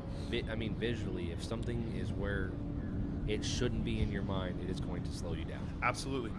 And then honestly, cars like these, cars like Life's, they're so aero dependent. So he's catching up to him because he's slowing down due to an incident. Everything past that point is going to be slower. Then there's Eric Fleming, who says he has more time left in it. So he did a 212. If he could do a 210 in limited class, I'm pretty sure he's pushed the limit of that class to a nasty place. Andy Hollis' 214, like everyone said, was just gross. I was like, man, 214. But we all knew it was beatable. It was in a McLaren 720S Performance. Amazing car, by the way. Great car, fast. It belongs in limited class. This is why, if you ever read the rules, there are certain cars that have to start in certain classes. Yes. Okay, that's literally life. But we always knew that limited class is a class that hasn't been explored completely. There's no one that's really built to the max of the rule set. Now, if you go back 6, 7, 8 years, Professional Awesome was built to the max of the rule set when they set the limited record at Button Willow, and then the rules changed a little bit. Since then, limited class has kind of been a... Ooh, he's saved it. Man. Holy, that was almost the wall. That was cold tires right there. It's... You know, well, you're an all-wheel drive guy and I'm a front-wheel drive guy, so like we don't have this issue, right? But you give it a little bit too much of the loud pedal, a little too early on cold tires, you can come around. We've had 5, 6, 7 spins here. We had someone on their first lap setting up spin out of 20. We've had multiple people spin out of 1. I've actually spun into the front straight. Cool. 2019, first year. Sounds embarrassing. Sounds like I called it, too. I bet you money in the bank if we go back to that stream, I talk some trash. Ferris Khartoumi has started his hot lap, okay? So let's see how he does turn 1. Right here. Look at how bouncy. I know, man. Right here is where he already made the mistake on his first lap. He completely missed this turn. Looks like it's much tidier now. He had no problem going through turn 1. You know another issue he had yesterday? He had intermittent power steering. He had to change the pump. Imagine that much downforce and power steering working, then chunking, then working, then chunking. And just out of nowhere being... Yeah. I've actually had that happen in the Subaru before. He was trying to go through the carousel, and he lost it. He had to completely lift. With that much downforce, that much tire, you're not going to turn it without power steering. Agreed. He is moving nice. All the curving there. Yeah, no, it looks good, honestly. He's doing a great job. Now, the real question comes down to a few places, right? We know how clean he is here. Let's see how deep he takes it into the brake zone for the turn before the back straight. You know what Ferris does that a lot of time attackers don't do, and you know, there's a little bit of a power drift. A lot of people make the corner at the most apex possible, right? Well, Ferris does something, and Amir does the same thing. Amir's done this for years. He shortens the apex of the corner. He comes in at an angle. If it's not a true 90 and it's not somewhere where you're losing a lot of speed, he comes in at an angle. He shortens it, and it has worked very well in the past for Amir. It seems to be working great for Ferris, and it's just a driving style thing. You know what I mean?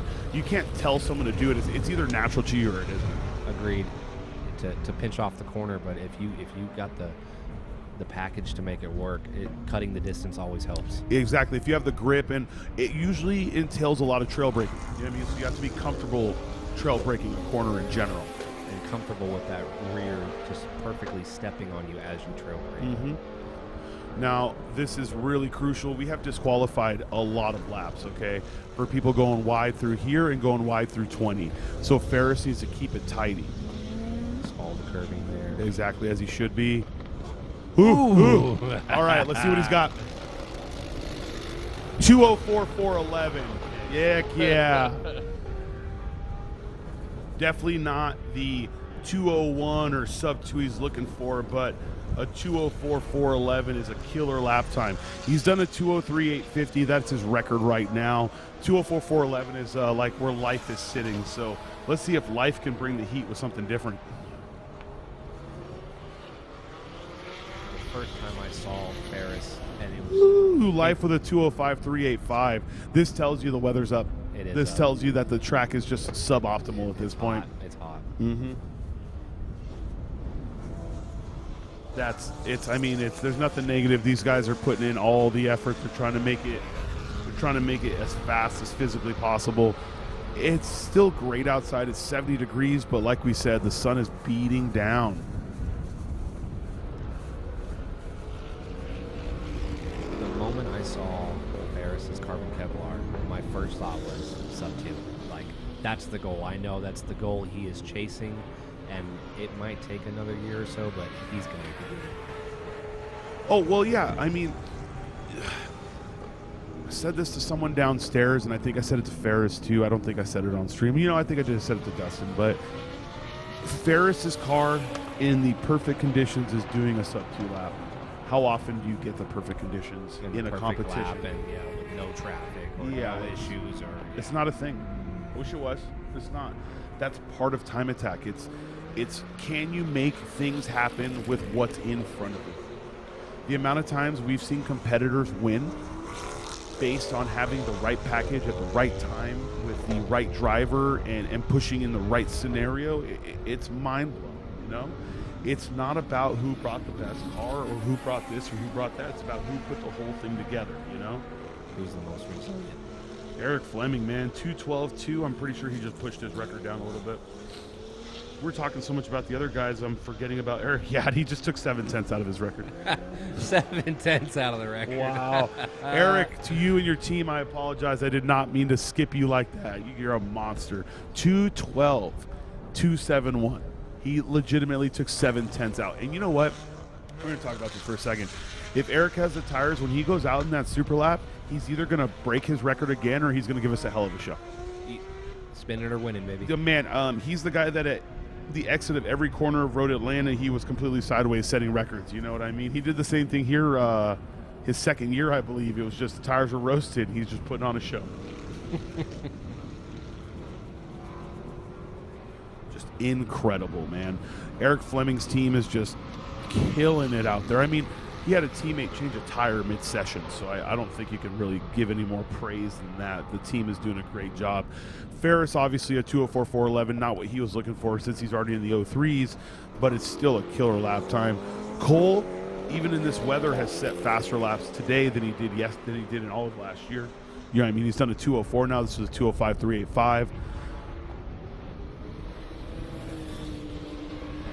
Amir down to a 219.865 in a car that's untested. That's just incredible, you know.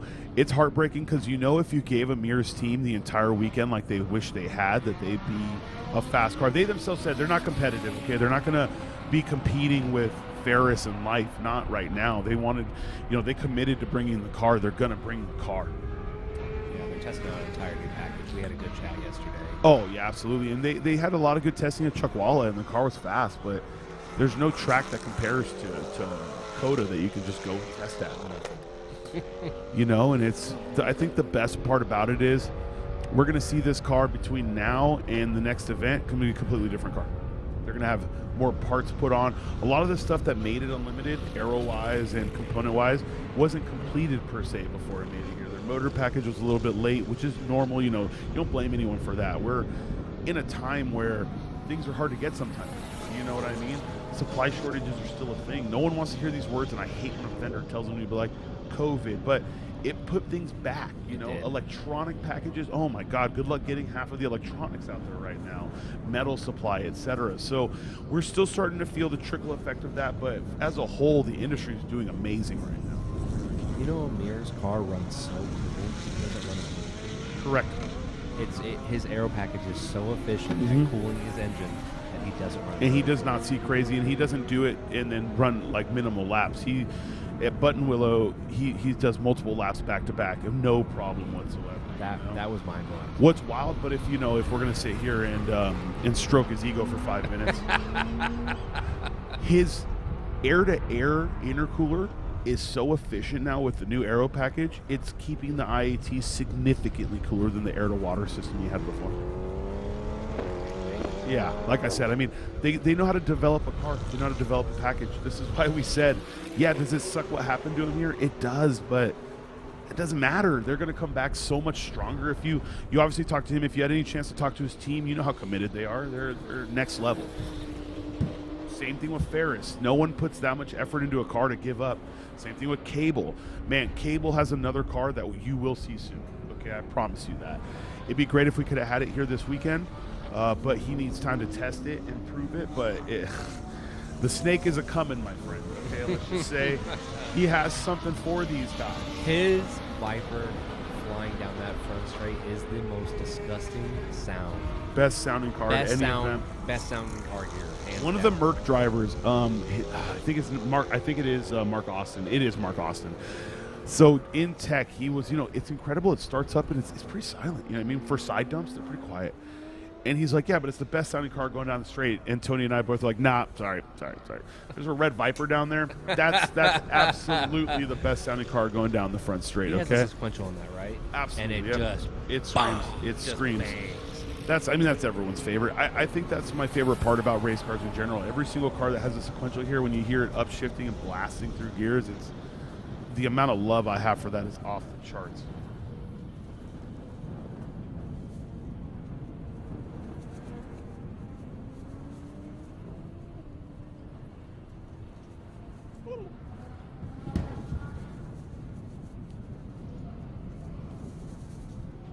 Looks like we are at the checkered flag, guys. This is going to be the end of this session. This is Group 1, Session 3.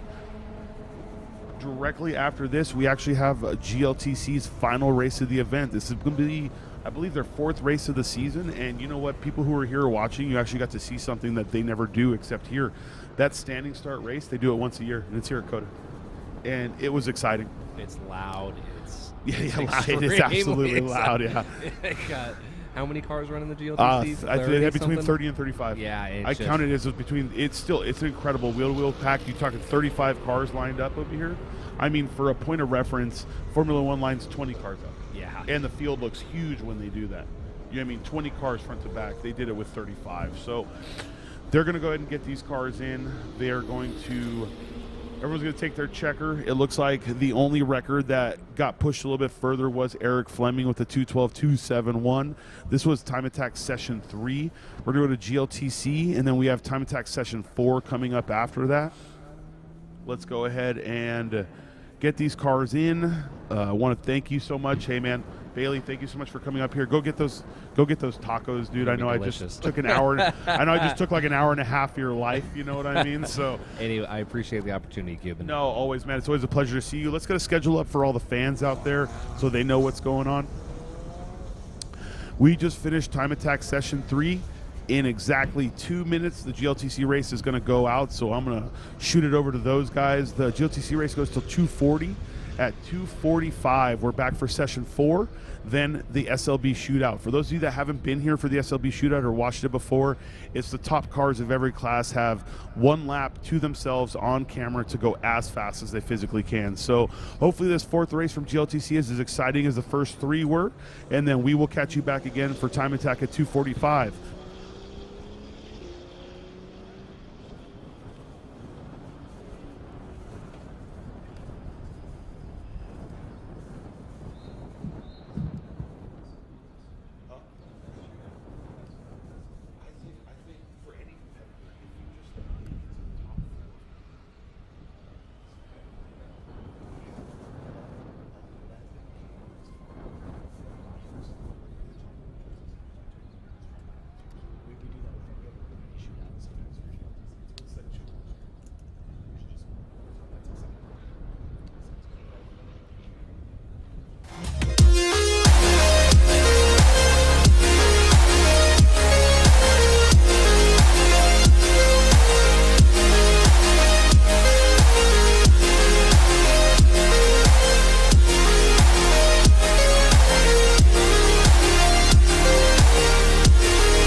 It's the final race of the weekend for Grid Life Touring Cup from Circuit of the Americas. Welcome back to the Super Lap Battle event and the first round of Grid Life Touring Cup for 2023. I'm Kyle Heyer, joined by Alex Moss. Alex, we've had 3 races, a qualifying and a practice so far. It's been a wild weekend, but we're going to invert 11 of our finishers from race 3 and start them like that for race number 4. So that means that Michael Hilo in the 224 Nissan 350Z, he will start this race in first. Yeah, that invert is really going to shake things up and make things exciting, I think. As we were talking about before the race, it's really anybody's race from that top half of the grid, really. Yeah, again, 11-car invert. That means that Jeremy Swenson, who has swept the weekend thus far, is going to roll off in row number 6 alongside Tom O'Gorman, who's jumped in the 212 Team ASM car, so he'll be in the show. He's our 2022 champion, and he's back in the car, so he could be threatening as well in that black and blue ASM and Hawk Performance S2000 as they head up over the crest here. Alex, this is our final race of the weekend, 12 to 15 minutes with that invert. The first lap of this race is going to be as chaotic as all the laps we've seen previous, and they have been, the bar for that is really, really high. Yep, a lot of potential there for that. And as you were mentioning, Jeremy and Tom side by side, they're our 2 most recent champions. So they're not going to be giving each other an inch more than they need to have a clean race here, and should be exciting. All 3 of our previous Grid Life Touring Cup champions are in this field. All of them are between 9th and 12th positions. So this is going to be an interesting show to kick things off for our final race of the weekend for GLTC. Starting lineup is as follows. On row number 1, it's Michael Hilo in the 224. Gary Wimble in the number 1 Corvette to his outside. Pole sitter on the weekend was Luke McGrew. He starts 3rd alongside the 71 Myriad Motorsports car of Joel Morrison. Matt Waldbaum, a local Texan now, he starts 5th in the number 90. Ronnie Vidoc starts 6th in the number 99. Lawson Crane and Austin Hurdle will share row number 4 with Eric Attil and James Houghton in their front-wheel drive Hondas. They will start 9th and 10th. Jeremy Swenson and Tom O'Gorman will start in row number 6 with ASM teammate Zach Lavoie behind and Lena Chin on the outside of that 7th row. Eric Jensen and Jackson Jensen, father and son, start in row number 8. Mike McGinnis and Julio Crispin start 17th and 18th. Rookie to the series, Corey Mitchell starts 19th in this one alongside Hans Horpedal from Myriad Motorsports in the 77. Adam Ulrich starts 21st alongside Brian Tyson in the number 23, and Wes Case in the 767 starts 23rd alongside Adam Wood in the 207. Andy Funston starts 25th in the 163 alongside Paul Curley, who I hope is repaired, and it looks like he is. He starts 27th. It was a differential that blew up in the first race. We'll get more, or the last race. We'll get more on that for you in a moment. He'll start alongside Carl Hurdle. Then it's Tony Marchev, Matan Rosenberg, who is also repaired. That's a power steering line for him. And Tyler Starr wrap up the rest of your field. What documented the 45's issues, there was another part of that we didn't get to see. When the 45 came up over the crest and had his differential go, Eric Attil was following so closely that he actually drove up underneath the rear bumper of the 45 and had some fairly significant damage to the front of that Hybrid Racing EG. The Hybrid Racing team and Eric put in a ton of work to get it back pretty well. It's missing a headlight now. It's certainly going to be a one-eyed wonder, but it is back repaired and ready to race for race 4.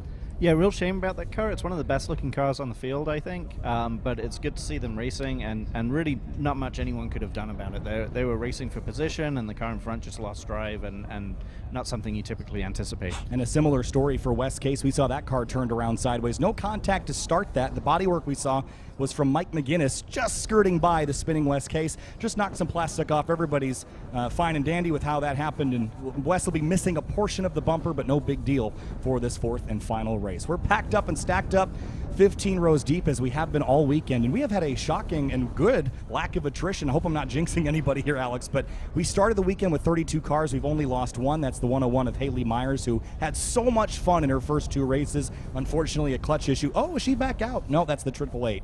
A clutch issue for her. She will not make the race 4 grid. Yeah, I was actually just talking to her before the start of the race here, and she did have a ton of fun. Turns out she was born right by me in England. She has a great time running with us and is looking forward to figuring out what to do next. I hope it's more Grid Life Touring Cup. We've got one more for you here this weekend for Grid Life Touring Cup Series action. We have 7 more rounds of this, 6 of which we are going to have live streamed. We're hoping to get that 7th and final one at Road America live streamed as well. Companion Series race with NASCAR on July 27th to 29th. For the first time, Michael Hilo will start on the front row alongside Gary Wimble. Here they come up the front straightaway. The timer is about to start ticking. We're about to go racing here from Austin, Texas, and Circuit of the Americas. One final time from Coda. Slow start here. Gary Wimble noses ahead just a little bit, but the green flag waves and we are racing. Everybody scatters. 2 and 3 ride. Ronnie Vidoc, a great run to the inside of Morrison. Crispin's going to take Jackson Jensen 4 across with 2 ASM cars on the outside. Lena Chin and Zach Lavoie into turn 1. It's a pinch point here. A little bit of a lockup there from, I think that was Lena Chin or West Case, but through turn 1 so far so good. And down the hill we go. Alex, there was a huge discussion from race 3. Track limits. It's an instant DQ if you run wide today in this race because so many drivers did it in the previous race. They were told specifically what not to do, and the rules have changed for this one. They are no longer giving you benefit of the doubt. You have to stay on the bounds of the racetrack as we've got a good battle here. Morrison's dragging a bumper through turn 4 now, it looks like. Yeah, and it's important for us to stay on the track and race within the bounds of the surface that we're given here. Just like any other sport, really. It's no different to football or tennis or anything else. You've got to keep it in play. They painted white lines on the track for a reason. All the drivers were told what the lines were. There's one car wide. The difference here is you have to gain an advantage for that to be a disqualification. If you run wide to avoid contact or because you've lost control for a moment and didn't gain, that's totally fine. Wimble leads into turn number 11. Hilo follows, then Vidoc to 3rd. Great run there as Curley tries to charge back past Adam Ulrich in the background, the blue on gold Corvette, into turn number 11. Yeah, really great to see all those cars that we've seen have issues all be back on track with us. All those Corvettes are back there and charging forward from the back of the pack. Eric Cattell side by side with Waldbaum. Look at Joel Morrison in the J-Swap S2000 up the outside of Lawson Crane. His first weekend, and he has gotten the baptism of a lifetime here in GLTC, racing inside the top 10 all weekend long. Keeps Morrison's position away from him there as Luke McGrew. We thought he would be the one to beat in this race. All his rewards weight is gone. He's been the fastest car on track in most of the sessions, but he rides 4th right now behind Vidoc. Yep, and fairly new build for him, so possibly still getting used to the car, getting used to the setup and all that kind of stuff still. But Luke's an incredible driver. That car is going to be a real big force to be reckoned with for the rest of the season, I think. James Houghton side by side with O'Gorman in the background here as McGrew pushes the issue now on, I think that was that Vidoc that he had just gotten by here. Yes, it is Vidoc. He's trying to put pressure on. Goes to the outside at turn number 19. This is a very tight corner. This is one of those track limits trouble spots. Everyone stays in bounds there, and McGrew completes the pass very cleanly on the outside. Lawson Crane wants to pass but can't get it done. Morrison dragging the rear bumper, closes in 5th place. Yeah, great pass there. That turn 19 is a tricky turn. It's a little off camber, and it can send you way off to the outside, way more than you think it could. Lawson Crane now trying to get by the 99, who's slipping spots. Joel Morrison is right behind as well. But where do you go? You're boxed in here. Oh, spin and a slide. Tony Marchev gathers it up. He'll keep straight. Into turn 1, Crane on the inside, bounces over the curbs. Vidoc might lose another one here unless he can throttle down the hill a little bit more effectively. Look at Waldbaum back to the inside of Cattell, and the whole rear clip of that number 71 has fallen off right over Cattell's car. Will carry on. That might be a debris flag for now, but no longer is the drag flapping around on that number 71. Yeah, hopefully that doesn't cause any impact. Those are not really dangerous, I don't think, to have those bumpers out there, but hopefully it gets to a safe spot for us. McGrew pressuring Hilo for second. If he gets by that 224, Gary Wimble better watch out. McGrew beat him in the final lap in race number 3. Couple ASM on ASM battles here. O'Gorman towards Matt Waldbaum, and just ahead, Catil keeps pressure on Morrison. Slide by Hilo, loses a spot to McGrew, and Lawson Crane in the mix now to the outside through turn number 10.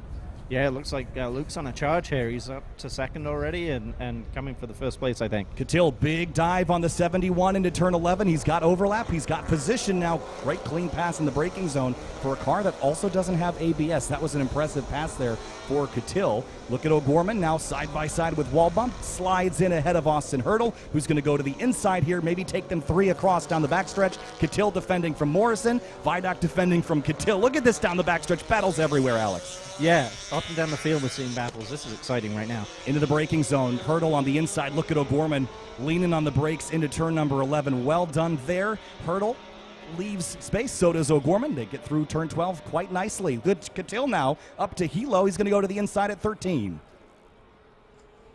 And he's going to have overlap and complete this pass as well. So move Eric Catil up another spot. That should put him inside the top 5 in this race, which would be a really solid run as we've got a full course caution now. And it is for, I think that's Matan Rosenberg in the 484 car, if I saw that correctly. So full course yellow, the field is frozen. And now, this is always one of those moments where you have to make sure you're not passing another competitor. It's very easy to miss a flag, and that is an instant DQ in Grid Life Touring Cup. So you do not want to have a position gained under caution. So hopefully that's a quick recovery. That car is stalled, but we should be able to drag it off track pretty quick and at least get a couple more laps of racing. Yeah, let's hope so. It looked like it was an easy spot to recover as long as it's not leaked any fluid or anything like that. I imagine that we should be able to get going again. Yeah, so again, that was Matan Rosenberg, who had a power steering issue in race number 3. You saw the smoke in the previous race. It ended up just being a frayed power steering line. As looks like Hans is slowing down as well here. Yeah, I wonder if he's giving. Well, I don't know if he's giving spots back or if he's. I'm not sure what's going on. If he's got a problem, but we'll find out in a moment. As it is the 484 of Matan Rosenberg, and in race 3 he was able to get off tracks in a safe spot. In this one, didn't get very far. And you have to wonder if that's a different problem, because if he knew that it was power steering, he probably would have continued to drive it into a safe place again. I wonder if this is transmission or drivetrain related in general. It's possible. It's also possible he's just being smart. I mean, if we've got a power steering failure somewhere and we don't want to be leaking power steering oil onto the track, so he may just be being smart and making sure that he's not dropping fluid onto the track, or it may be something more terminal. Well, we hope it's not the latter, as the pace car driven by Charlie Enslin he's pulling double duty this weekend, scrutineering and driving the pace car as the field slows up. This is going to give us a chance for a restart, and Gary Wimble probably looked up and saw those yellow flags and went, oh man, he had such a big lead, and now Luke McGrew will start right behind him on the restart. Yeah, it's the unfortunate part of these full course yellows is all the hard work you've done to build a lead is erased immediately. Makes it more exciting for us, but it's a shame for the leader. You can see the safety workers pointing there at what seems to be a trail of fluid out of the 484. So it seems like Matan just didn't want to oil down the track, which was very, very smart. You'd rather have the yellow than have oil on the racing line and have a real bad outcome because of that. So we're under caution, under full course yellow for the second time this weekend. And we'll pace around here about 45 miles an hour, and hopefully we can clear this up pretty quick and we can get back to racing. Yep, yeah, hopefully that fluid trail isn't too long and they can get that cleaned up quickly. The car looks like it'd be easy to drag away, assuming it's not dropping more fluid as they pull it away too. So resetting things for you, again, we inverted 11 drivers from our race 3 finishing order. Eric Catil's up 5 spots from 9th to 4th, a really good start for him, despite having to kind of dispatch the rear bumper of Joel Morrison's car as it sailed through the air in the S's. He's up inside the top 5, and Lawson Crane sitting in a podium position here. If he could finish this out, this would be a phenomenal start to his Grid Life Touring Cup career. Michael Hilo dropped back to 5th, but he's still holding on very, very well for a driver that has never started on the front row before, and we're going to have to get a flatbed for this one so that we don't drag it around the track with that oil leaking. So we're under caution again for Grid Life Touring Cup race number 4. Our races are generally between 12 and 15 minutes, and just to keep an eye on how things are progressing, 8 minutes have elapsed. It takes about 5 minutes to do a pace lap here, Alex, so you have to hope that as soon as they get this thing on the rollback, we might get 1, we might get 2 laps, but it's not going to be a lot, and Gary Wimble has to know that and has to be ready to jump. If we do get back green, he'll have to be on it because he's not going to have a lot of time to defend. That's right. He's not going to have a lot of time to defend from Luke, and likewise, you know, the people behind Luke.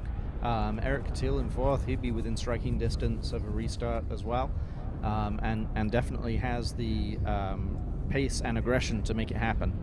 And Lawson Crane, could he be a factor in this as well? All assuming we get back to green flag racing, which we certainly hope we can.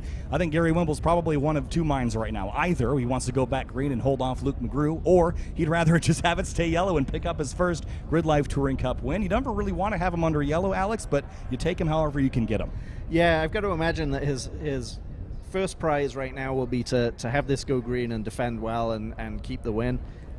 Second prize for him will be to finish this under yellow, I'd expect, and still keep the win. Nobody wants to finish second, and as you say, you'll take them how you get them. Yeah, Luke McGrew, we mentioned yesterday, well, it's been 854 days since he has held a first-place trophy in Grid Life Touring Cup. You know that it's on his mind that his teammates right ahead of him, Alex, but when the green flag goes, if it goes, there's no teammates anymore. He's going to be going for this. And we've seen Luke race so respectfully all week long. We know that's just how he races, but we know the aggression's going to come out a little bit just because that victory is so close. Yeah, he'll do everything he can to get by Wimble, but you know he'll do it fairly. I've got no doubts that Luke's not going to do anything that he shouldn't do to try and get the win, but he will do everything he should do to get it too. All right, so good news. Here's what I can tell you. We're past the start-finish line and no white flag displayed alongside the yellow, so we'll get at least 2 more laps, which means that at least one of those could be green. We'll have to wait and watch the lights on the safety car. When they extinguish, that means we're coming back green, and we do single file restarts in Grid Life Touring Cup. So keep that in mind as we roll through and around to complete another lap. 3.5 miles around here is plenty of time, so hoping that car can get up on the rollback. And once it's on there, Alex, assuming that trail isn't on the track, they should just be able to drive that truck right off, and we can get back to racing. Yep, once it's on the truck, it's going to be fine. I think the X factor here is how much oil got dropped onto the track and how much they have to clean up. Clean up oil just takes time, unfortunately, and you can't have it on the track. Right, and so there'll be, oh, there it is on the rollback, driving away, and you can actually see the line in the verge there, that red painted area. If he did a good enough, if he sensed it coming and got into the verge, then they'll just leave that. It'll be fine. Yeah, it didn't look like there was any real concern about the fluid on the track, so my guess is it's just a case of getting these trucks clear of the track, and we should be good then. Yeah, so now the question mark will be, we will likely restart this time by. The question is 1 or 2 laps. I would guess 1, but we'll know right as the green flag flies. If that white comes with it, it'll be a 1-lap shootout here at Circuit of the Americas with 31 cars. So we'll have to keep our eyes very closely on the start stand as the field rolls back around. So Gary Wimble leads the way. Luke McGrew in second. That's Corvette, then Lawson Crane's BMW M3, followed by Michael Hilo in a Nissan 350Z, Eric Catil in a Honda Civic, Ronnie Vidoc in an Acura Integra, then Joel Morrison in an S2000, and 2 more S2000s behind that, 1 Tom O'Gorman, 1 Matt Waldbaum, and then a Nissan 370Z in 10th place with Austin Hurdle. There is a V6, a V8, and 4 cylinders all represented in the top 10, all from different makes, models, and manufacturers. And this is a new year and some rules additions and changes, Alex, and I have to say I'm feeling very confident about how the season is going to go. The parity seems to be pretty good. This is a track we knew was going to benefit the Corvettes, but everyone else is so close. Yeah, I don't think there's anything to be terribly afraid of from this race, or from this weekend, I should say. I don't think you'll ever learn that the parity is good, but you could see if potentially it was really bad, and I don't think we've seen that so far. So I think that's a good thing, and I think that bodes well for the rest of the season for us. I think so too, and again, our next event is at the end of March at Carolina Motorsports Park, which is a new track for us, and it'll be an interesting race because it's a little bit different in terms of how the track is constructed, a lot more narrow, and certainly a lot shorter as well. So it'll be a very different style of car that would have the advantage there. But again, power to weight series, everyone's got something that their car has over their next competitor, but everyone has something that's worse than their next competitor too. There's really no 2 cars that are perfectly equal everywhere, maybe save for the ASM camp where they build those cars pretty much spec and they are solid race cars. Certainly they have a formula that they follow, but no two cars are alike. I would say every car gets built a little bit better than the last. As an old boss used to tell me, if you wouldn't do anything different next time, then you really didn't learn anything. And I think anybody who knows Andy knows that he's out to learn all the time and as much as he can. I think that's a great way to look at it. And Lena Chin is driving the newest ASM built S2000 right now. Down the order just a little bit, looks like P20 at the moment. But her first weekend in this car, getting used to the rear-wheel drive platform that she's in this season. And this is a track that will take some tuning and figuring out. I think they were fighting some issues early in the weekend, but I think CMP, that car will be wrapped and liveried and ready to roll for the rest of the season as we creep towards the restart here. Yeah, it looks like the starter has the white flag in his hand, so I suspect we're just going to get one lap of racing here at the end. 3.5 miles in our final race, 20 corners. Luke McGrew resides right behind Gary Wimble. 2 Corvettes lead the way. This will be a one-lap shootout to decide it all here in Grid Life Touring Cup. Jeremy Swenson, by the way, down in 11th place. Remember, he won the first 3 races. As far as the weekend championship goes, he feels pretty safe up there, but there's still lots of shifting and shuffling inside the top 10 to deal with here in this final 20 corners of racing. Yeah, I'm sure as smart as Jeremy is, he's not looking at thinking about the weekend championship right now. He's thinking about Austin Hurtle, Matt Walberm, and Tom ahead of him, and seeing how far up the order he can make it in this lap. He's got 10 cars in his windshield trying to put him in the mirror. We come past, they start saying no white flag that time, so we might get 2 laps. Here we come, and green flag is back in the air. We're racing once more, and no white flag, so we will get at least 2 laps of racing in GLTC. Up towards turn number 1, look at Catil on the 224, sweeps to the left. Ronnie Vidoc follows him through. Hurdles middle 3 wide there in the pack with Hans Horpedal to the inside, Julio Crispin on the outside. Turn 1 on the restart, a pinch point here. O'Gorman gets pushed wide there by Joel Morrison. Fair play here as we head down the hill towards the S's. Yeah, nice clean restart. It looks like everybody is getting through cleanly, which is what we want to see, and then we can get to racing with 2 laps left. O'Gorman wanted to go to the inside of Joel Morrison there. He pushed him offline, didn't push him, but had Morrison kind of shift his line a little bit because Morrison saw Tomo thinking about it here as he looks at turn number 6, 7, and 8 as a potential passing opportunity around the outside there. What a move there by O'Gorman. That's something that we've seen many times again. And up the inside of Vidoc. That's not going to work, though. Has to tuck in back behind the 99. Yeah, it looks like maybe Vidoc didn't quite see him there coming and didn't leave the room, or maybe he was still ahead. But either way, they live to fight another day. For the lead, Gary Wimble has it. Luke McGrew wants it. Catil passing Lawson Crane for third. Could the Hybrid Racing EG bounce back and steal a win here from the 2 Corvettes? McGrew looks to the left, but tucks now in behind Gary Wimble. He sees that white and green Civic coming.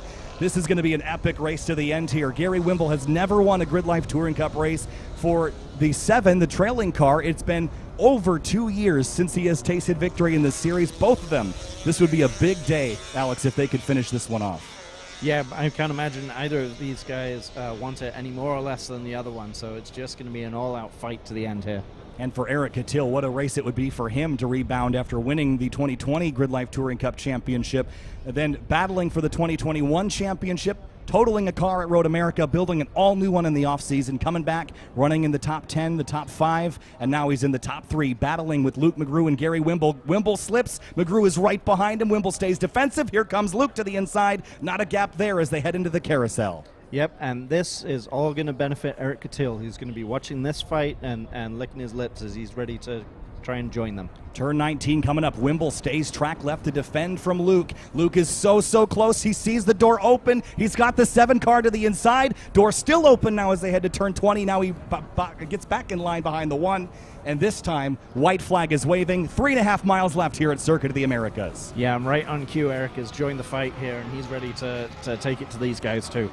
Lawson Crane motoring up alongside Catil as well. That could impact his ability to run down these 2 Corvettes. Certainly going to be frustrating for him to see those 2 vets drive away with the 137 up the inside, but Crane in his first GLTC weekend looking for a podium spot. And Tom O'Gorman is in the top 5 now after all of that, past Michael Hilo, and back into position to be top 5 here in this final race of the weekend. The 777 in the background will curb hop there. And Crane and Catil door-to-door into the S's. Catil has to give it up. Crane now to P3. Yeah, and I think that little battle has kind of taken them out of the fight for first, unfortunately. leaving Luke and Wimble to go after it. The teammates will settle it amongst themselves, at least for now. It's still a long way around. Crane slipped big time there. Cattill's going to try the outside. A little bit of overlap he had, not quite. And now O'Gorman's in the mix here, so Cattill, in the area where his car is fastest, couldn't take advantage of it, and now O'Gorman has both those cars firmly in the windshield. Yeah, it really shows, doesn't it? Just one little mistake allowed Tom O'Gorman to really join the party there and for third place. Joel Morrison on the inside of Ronnie Vidok at turn number 11. And not quite past him, but he will get to him. There's Jeremy Swenson lurking, by the way, right behind Austin Hurdle. The last time up the long back straightaway here. And Gary Wimble has a 5-car advantage over Luke McGrew. Luke's a little bit better in that stadium section. We'll see if he can get it done. Ulrich, Tyler Starr, Wesley Case, and the 23 of Brian Tyson all still fighting deeper in the field. Here comes O'Gorman up the outside of Cattill for 4th place. He's got the advantage here, but now it's inside for Cattill. The leaders only a half a car length between them. Turn 13. The 7 sweeps to the outside. He's going to try to cross Gary over. There it is to the inside at turn 13. Here comes the 7 to the inside. Got the nose ahead. Wimble trying to cling to it now as they hit 14 and 15. On the outside is Luke. Wimble defending tight.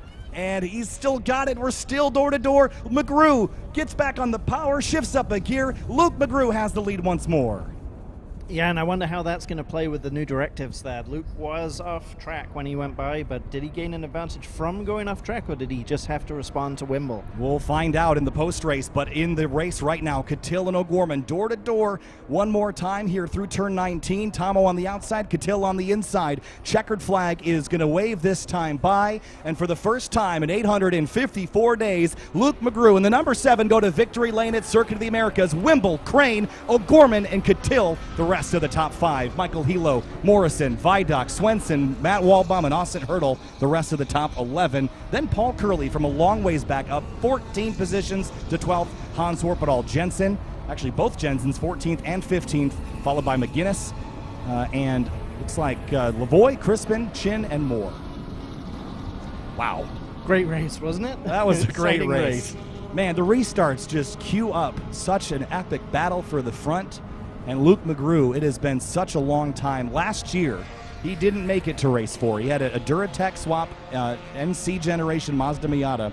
Was getting pulled away on the straights. He just loaded his car up after race number 2 and drove home and said, I'm going to take a different approach. And went home, sold that car, bought this one, built it in half a season, came on back, and here he is back in victory lane. So he just said, you know what? We're going to try a different strategy. That strategy has worked. Yeah, it has, and you have to feel for Wimble. I mean, he did a lot of work to build that lead early in the race and had that taken away through the full course yellow. And that was really through no fault of his own, but that's racing, you know. It put Luke in the position to take that opportunity, and that's what he did. It was an exceptional drive by Gary Wimble, and honestly, you can't, what do you do if you're Wimble? If you didn't defend that, Luke would have gone up the inside at 13, but he had to defend it, and when he did, Luke just racecrafted him from outside to the inside. I call that the elevator move, top to bottom, and swung underneath him, got the pass done. And for the first time in a long time, Luke McGrew is going to get one of those teal winner stickers to put on the A-pillar. Yeah, it was a great move. It was very respectful. It was good racing between those two for sure. That was a great race, a great weekend, and it should be Jeremy Swenson on top of everything in terms of the weekend championship. Make sure you follow Grid Life, and thanks so much for joining us again. I'm Kyle Heyer with Alex Moss. We've got so much more to do with Super Lap Battle here today, so don't go anywhere. But Super Lap Battle back from Coda in just a moment.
right, what an exciting GLTC race. They had a little bit of attrition right there and had to hold off, but that green flag for those last 2 laps was incredibly exciting.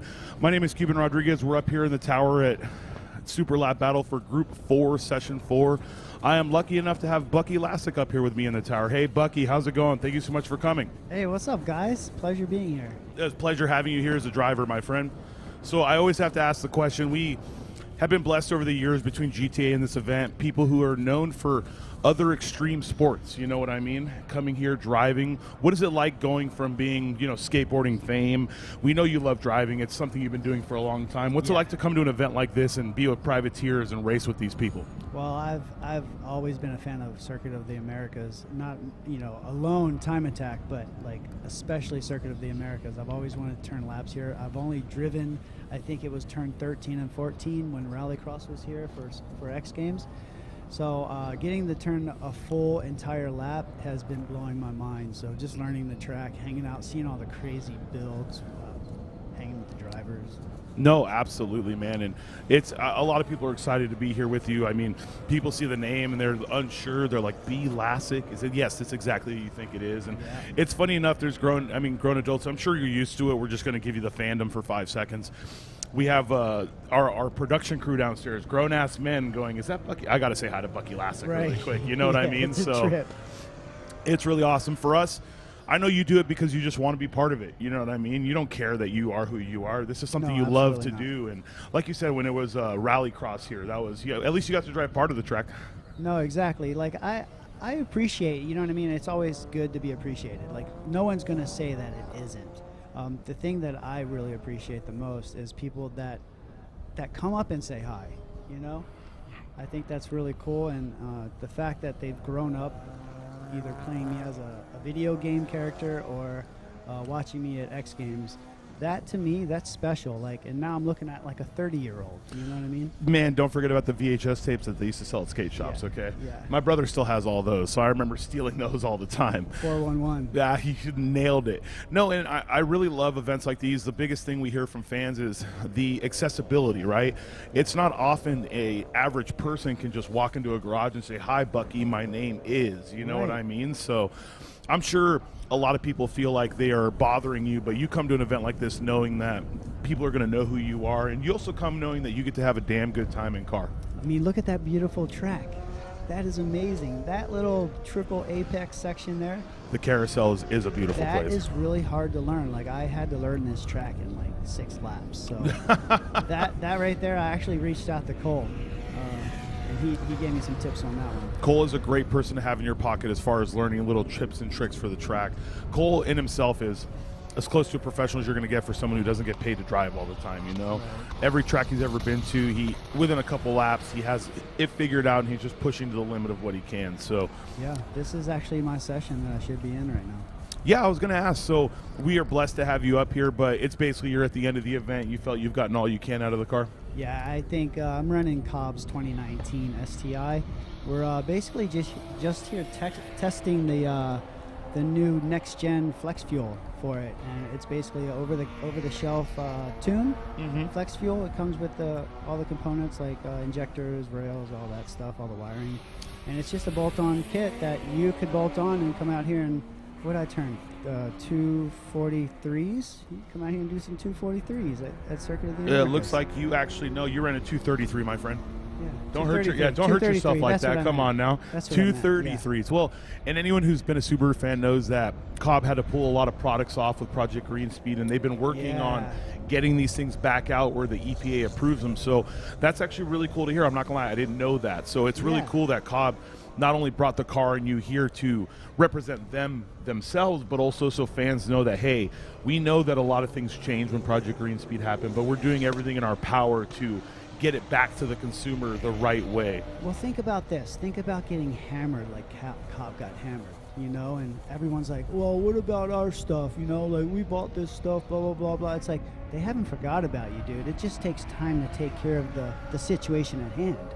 No, absolutely. Let's launch the Tiff really quick. I think she might be even going live inside of a drift car. Oh, yeah, we're about to see a ride-along right now. Let's give her a second. I know she's been wanting to see this. This is cool. Oh, yeah. Do I have to have that down? not, but there might be some stuff flying. Oh, some like debris or something? All right, better Yeah. not. Better not. Better safe than sorry.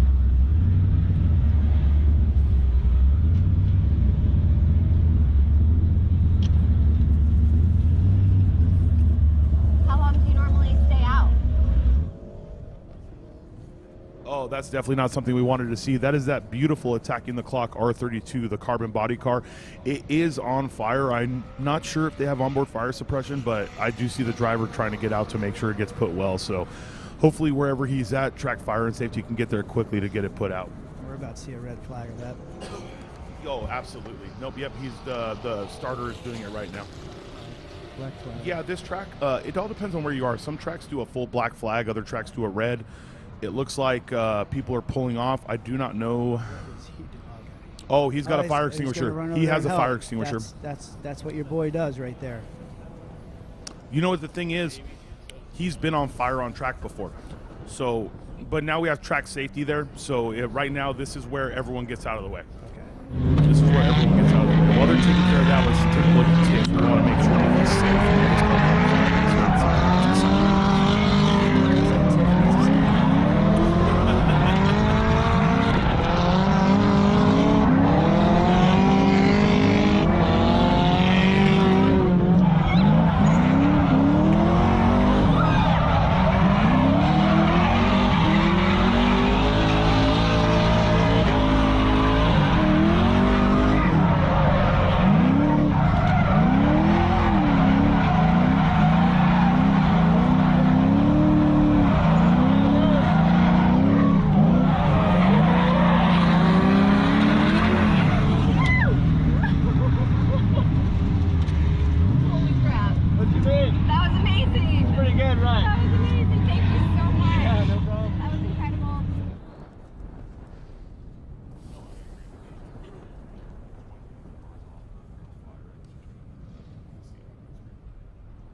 Oh my gosh. So obviously, as you can notice, we weren't really going to show you everything going on with this car. All that matters to us is that the driver is safe.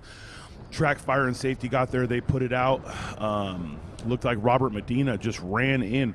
Obviously, we all know the same thing, okay? You don't get out of a car on a track, but if no one's around and you see another competitor on fire, the first thing you're thinking is taking care of that guy. And the cool thing is, it's him, it's Medina, and then his teammate, the beautiful 240Z that's driving away, they're teammates, you know? So what mattered to them was getting it out. But once Fire and Safety got there, you got to let them do their job. I mean, you've raced rallycross, you know, things happen, man. And who are the professionals? You let them do the work. Let them do it. I mean, if you're there and no one's there, you attack it. You do the best you can to save your buddy. But when the professionals show up, you just sit back. Yep, because you just become a nuisance, or you just get in the way, really, more than anything. Now, this is a rough one. I don't know what happened. I mean, we've seen plenty of fires on track. You may think this is overkill what they're doing, but if this was a fuel fire, if this was an oil fire, a combination of the both, it can flare right back up. Right, you might not see the flames. The flames might be invisible. Yeah, depending on the kind of fuel you run, absolutely. So the only downside of this, I got to say, is this is going to be an extensive cleanup.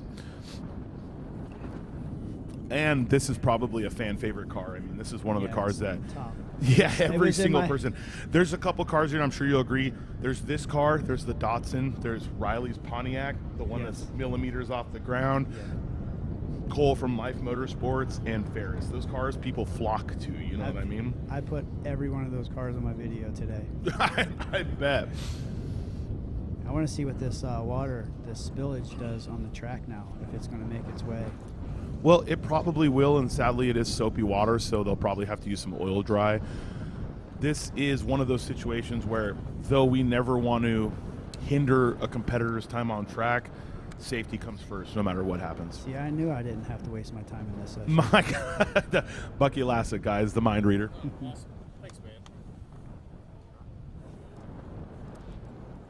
So where's the last motorsport thing you did before this event? So you're here at Super Lap Battle. Where was the last place you were? Man, the last thing I did, the last car event I did, I think it was a rally, 100 Acre Woods. It's been a while. Other than that, I have only been getting like random seat time. I haven't really been in a race car. You own a GC though, right? Or was that Subaru's car? Is that your GC or is that Subaru's? That's my wide body GC with all the work done, and that's the goal is to get that out here for next year. No, so I remember when you built that car. It's an awesome looking car. You know what I mean? We're all motorsport people. Obviously, we followed you long before you were into it, but I saw you were into the Subarus, and I'm like, what is up with motorcyclists and freaking and skateboarders loving Subarus? But you built that wide body GC. It was a beautiful car, and I was just always hoping like that's the goal. You know, it's not just a street car for you. You want to be able to take that car out, have a good time.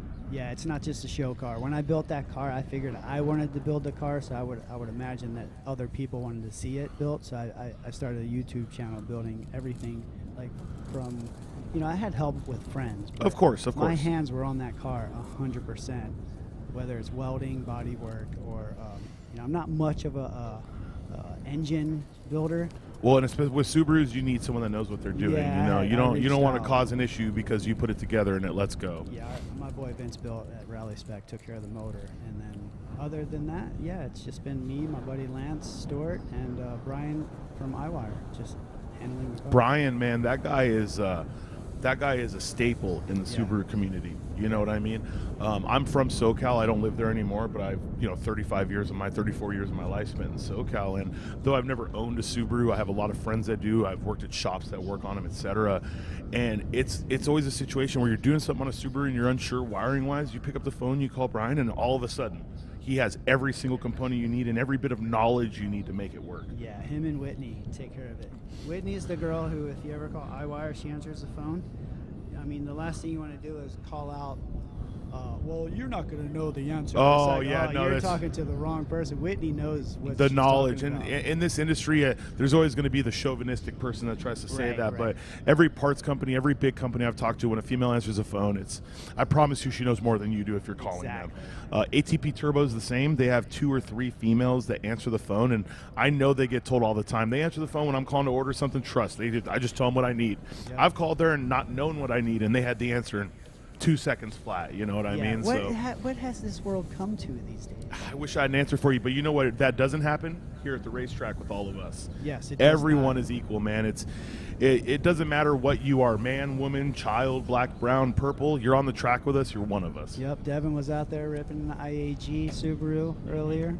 She's run into little issues here and there. It's a new setup, but again, I agree. It's great to see her and IAG out here putting in the work. Who else we got out there? You know what, female-wise, if we go to GLTC, we had Haley Myers. She was up here commentating with me. There's a few females that were competing there. Mm-hmm. Truth be told, the female competition hasn't been that stout lately. That's why it's so good to see the Devons continuing to push. You know what I mean? I know that, and it's not even about a sex thing. Some people just don't have the ability to compete. It could be budgetary. It could be things happen in life. Motorsports are obviously a male-driven sport, but as far as time attack goes and all these events, it's never been that, oh, well, you're a chick, you can't do it. They're always welcome with open arms. But what I am seeing is a lot of these drivers now are getting their daughters into the seat. Oh, no, man. 200%. And more than that, you have been here, okay? This is the highest amount of fans we've ever had. The number is ridiculous. It's so rad. Like walking the grid, or like the, what do you call it? When you like the pit area over here. The pit walk? Oh my God, the pit walk was insane. But how many people have their entire families, their young daughters? These girls are falling in love with this sport, and it's awesome. I have friends with daughters that do kart racing, take their kids. It's the kid's choice. The parents have a love for it, but if the kid falls in love with it, who cares? What they want to be. If they're happy with it, it's awesome for us. And I've always told this to my friends. I was like, look, it's easy, man. You get your kid into motorsports, they'll never have a drug problem because they'll be too broke. Yep. True. Co-sign that. Co-sign. They'll just be way too broke.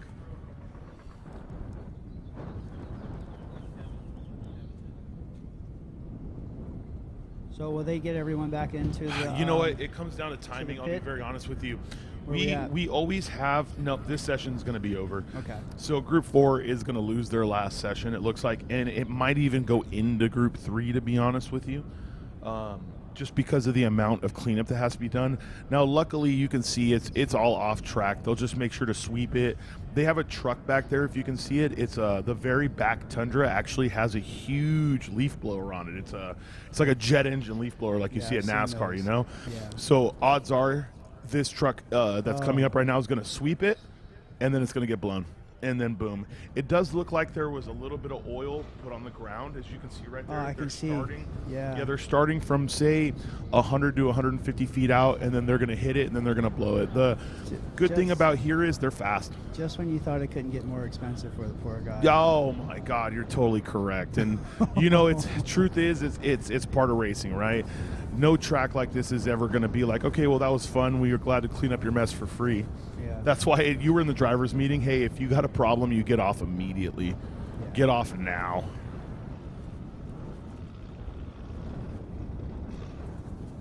That is a point of contention for some people. I do remember early on when someone had a real issue, you know, a driver said, well, why are they charging us? It's like, guys, anywhere you go, it doesn't matter what track, they charge you for cleanup. Just some cleanup is more expensive than others. They have a safety team here that's rated to do Formula One, that's rated to do the highest level of racing. They don't have the B or C team that comes for our events, you know. Right. So luckily they really do work with us. They make sure the drivers are taken care of to the best of their ability. And honestly, no matter how you look at it, we've had a clean track the entire event. You've been out there every single session. You've had no issue. No issue whatsoever. Man, that's a beautiful track. 5 years doing this, 5 years seeing this, it never gets old. What is it, 3.3 miles? 3.7 or 3.8, I believe, but let me... Something like that? That's incredible. 3.426. Nice. Oh. Yeah, it's like, so almost 3.5 miles is 5.5 kilometers. It is a monstrous track. And what's more than that is it's not like 3.4 miles of low speed twists, you know what I mean? It's 3.5 miles, 3.4 miles of raw commitment. No, I can attest to that. It's you're either flat out or you're hard on the brakes. Yeah, and like, you know, you did a 233, but your early laps weren't even near that. You probably had to build up to the areas where you really need to commit, you know what I mean? We watched everyone's practice times, we watched everyone's early sessions, and we keep track of all that. And you were like at a 247, 248, and like you said, you ended at a 233. That's a big time gap.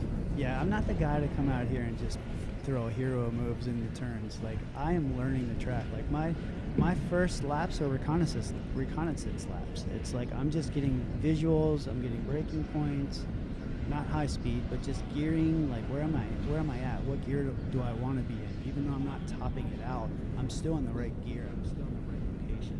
So that's what I'm looking for. Well, yeah, and you just don't create bad habits. Right. It's really easy to create bad habits at a lower speed, right? Where you're just throwing the car in or you're in the incorrect gear. But as you speed up and go faster, that won't work, and you'll end up going off or you'll hurt the car. So no, you're right. You're doing it correctly. And then you start carrying speed, and then you start feeling the weight transfer and how the car reacts, and you go, I'm going to place it over here a little bit more, use a little bit more curbing, rotate the car more on entry. That's the kind of stuff that comes with speed. No, and that's great. And it tells a lot to the fans who are trying to get in. If someone at your level understands, you know, no one's saying you're a professional by any means. You know, you've driven rallycross here and there. You have your own car you built yourself, but you have skill set in a car. And if someone at your level is telling the same thing, like, no, you need to make sure that you create good habits. You don't just show up to a new track and just do a hero move and send it. Like, I know a lot of guys who will come in here and they'll turn their first couple of laps, they've never been here before, and they'll just start racing out of the gate. And it's like, they never learn where to be. And if you look, they might have the fastest, like, couple laps, but then, like, 5 laps in, people just start... Exactly, because they've reached the peak of where those lines will take you. They start learning, and guys are like taking it in. It's like, well, I wasn't even going hot. Like, you know what I mean? Like, you don't go hot. You take recce laps is what we call it. 100%.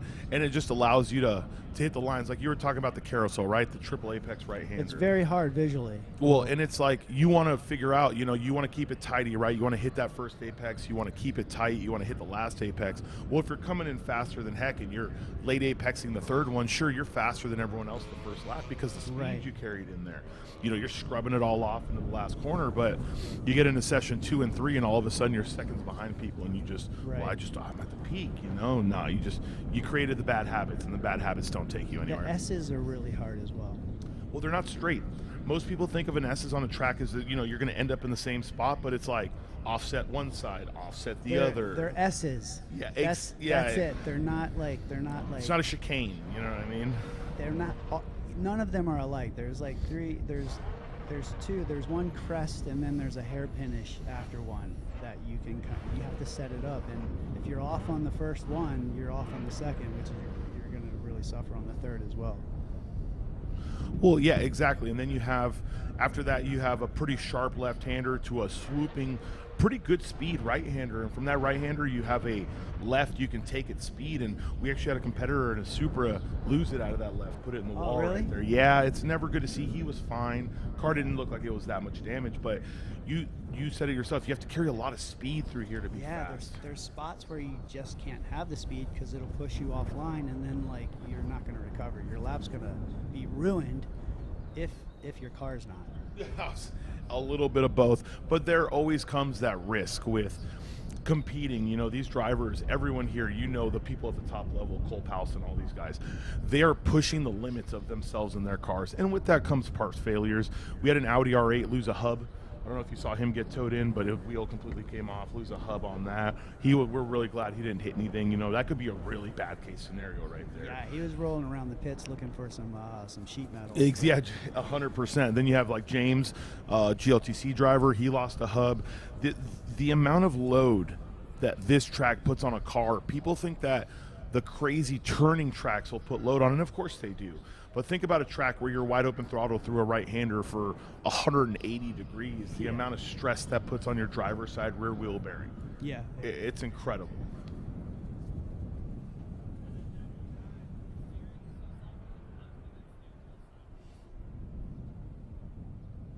You've never competed at a super lap, right? No, this is first one. So how it plays out is right now we're going to finish the sessions, and then we're talking about how, the biggest thing to us as competitors having their chance at the big show, right? Mm-hmm. We've been making sure we try to cover everybody as much as possible, but the people who are leading their groups, I think top 3 to 5, they actually get a lap by themselves. They're going to have a camera follow them beginning to end by themselves. Nice. And I think that's probably one of the coolest things that these guys get to have. I see them lined up. Yeah, well, this is going to be the next group. So we're going to have 3, 2, 1, and then after that we'll have what's called the super lap battle. Okay.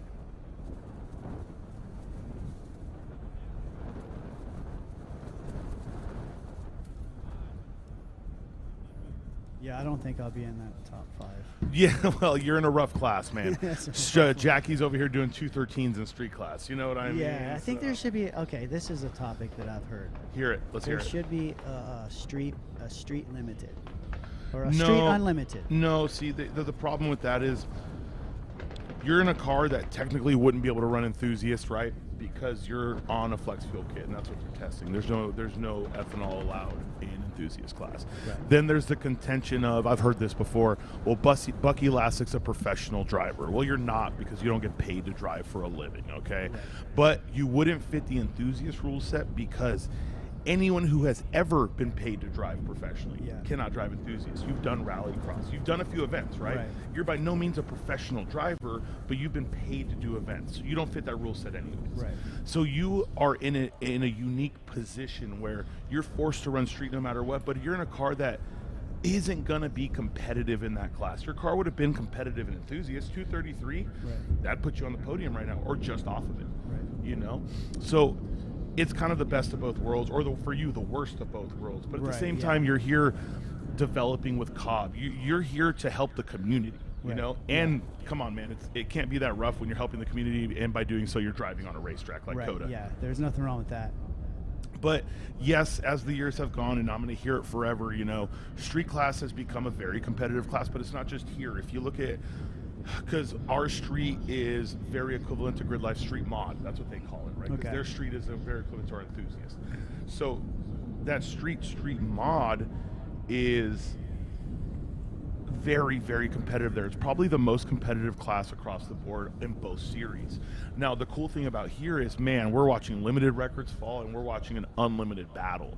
So it's really cool to see all three classes, all three main time attack classes really fighting, you know? No one's near Jackie Ding. That's a fact. He is just above and beyond, and he'll let you know that Amir's, you know, the reason we talked in the pit walk, I talked to him real quick, Amir's the reason for that. Amir setting the record so far out of reach made Jackie push harder, you know what I mean? Yeah, true. What's the biggest restriction, or what limits the for which class? The you want to know class. a quick? Okay, so it's street the class. tire, right? The tire. Well, size. no, it's more than that. Enthusiast. If you want a difference between enthusiast and street can run ethanol. Street is allowed to have more arrows, so a 5-inch splitter instead of a 3-inch splitter. Street's allowed to have a wing that goes back 5 inches instead of 3. Okay. Street is also allowed a few different motor swap options too, but that's not relevant to cars like Jackie's. Plus, the A90 Supra is not allowed to run an enthusiast. The car itself is at too high of a level to be an enthusiast class car. So immediately, that's a street class car. There are certain cars that automatically get put in classes. You know, you see a couple McLarens here, like the 620R. Right. That's limited off the rip. They're not allowed to run the street. It wouldn't be fair, right? Oh, no. You know, you got a guy that, and no offense to anyone that buys them, but you got a guy that buys a McLaren 620R. You're not going to let him run in street class with the competitors with their, you know, Civic Type Rs and Subaru STIs. No. Dude, that's what's been surprising to me is how fast those Civic Type Rs are. You know, man, Honda does not play around. Yeah, they're fast. A lot of people saw the new Type R as just Honda putting the Type R name on a vehicle, but that's not how Honda works, you know? The development that goes in that car, the motor is incredible. The ABS system is basically out of a Porsche. It's a Bosch system, you could call it. They're just, with a good driver behind the wheel and a little bit of work, they're incredibly fast. Yeah. And I mean, yeah, the guy who's leading Enthusiast right now, or second place, the guy who actually holds the record for enthusiast front wheel drive, he's doing 227s. 227, that's 227s, that's enthusiast class. Yeah. It's flying. I do notice the lack of engineering and development, though. Like those Hondas don't have oil baffles. Like they don't have like oil pans and stuff. Not off the rip. Oh yeah, like off the shelf kind of a thing. Yeah, no one really makes that. They don't. They're too. So like, that's like got to be the truest thing of any Honda. I've been a Honda guy my whole life almost. Yeah. Like since I was 19. Let's not say my whole life. I hated Hondas when I was young. I thought they were the dumbest cars in the world. And then I bought one and I had fun on the track on one, and then my whole life changed. But it feels like it always takes so long for these parts to come out. Now, there are companies that make an oil pan. Unit 2 Fab, yeah, they make an oil pan for the Civic Type R, and it's incredible. But it's not like the Subaru where you have like, you have IAG and you have Killer B and you have like all these companies that are immediately making them. But at the same time, the Type R is such an enthusiast car. It's not something that most people buy and turn into a race car off the rip. Really? Okay. Yeah, it's but not. You see all these tuner kids driving them and hustling them around. But from what I understand, there's been a couple issues with the one of them has blown up. One had a rod knock. He doesn't know what the issue is with that. But it's Dustin Williams. He was in here earlier. We had a good talk about it while we were commentating together. For the most part, the biggest issue you hear from Type R owners is overheating, actually. Okay. But that's pretty common of any newer car where the turbocharger's bolted to the cylinder. True. You know, Subaru has their own inherent issues, right? You're a Subaru guy. They make aftermarket mods called like the Cylinder 4 cooling mod because the 4-cylinder's been known to overheat and destroy a ringland, you know? Right. There are things that when these cars are designed by engineers, and you'll know this as well as anyone, they're designed for street purpose. Right, not running 100%. No matter what they tell you, the Civic Type R fastest front-wheel drive around the Nürburgring and did an 8 whatever. Yeah, it did, but that doesn't mean that you take yours directly to the racetrack and expect it to run flawlessly. Now this Trans Am that's out here right now, it is pure eye candy. And Riley's there. Yeah, Riley's car, I cannot believe. I want to see it handle because that thing is low. So, did you look at the suspension full cantilever setup? Yeah. Okay, you know he designed that himself? Yeah. Designed and built himself, right? Okay. Did you see that NSX there? The RS, the RS Future? Yes. Amir's NSX? Well, Riley does the fab work on Amir's car. Amir has driven Riley's car. Amir was the one that held the record here before Jackie. He holds records a lot of places. Amir drove Riley's car and said, it drives beautifully. He says it drives like a Miata with power. That thing looks like a missile. Oh my gosh. And you know what? Like with how low it is, I'm expecting to see it just slam on the ground. That's what I'm expecting. Doesn't even touch. You know, it blows my mind. It leads me to believe it's probably a little bit violent in the car, if you know what I mean.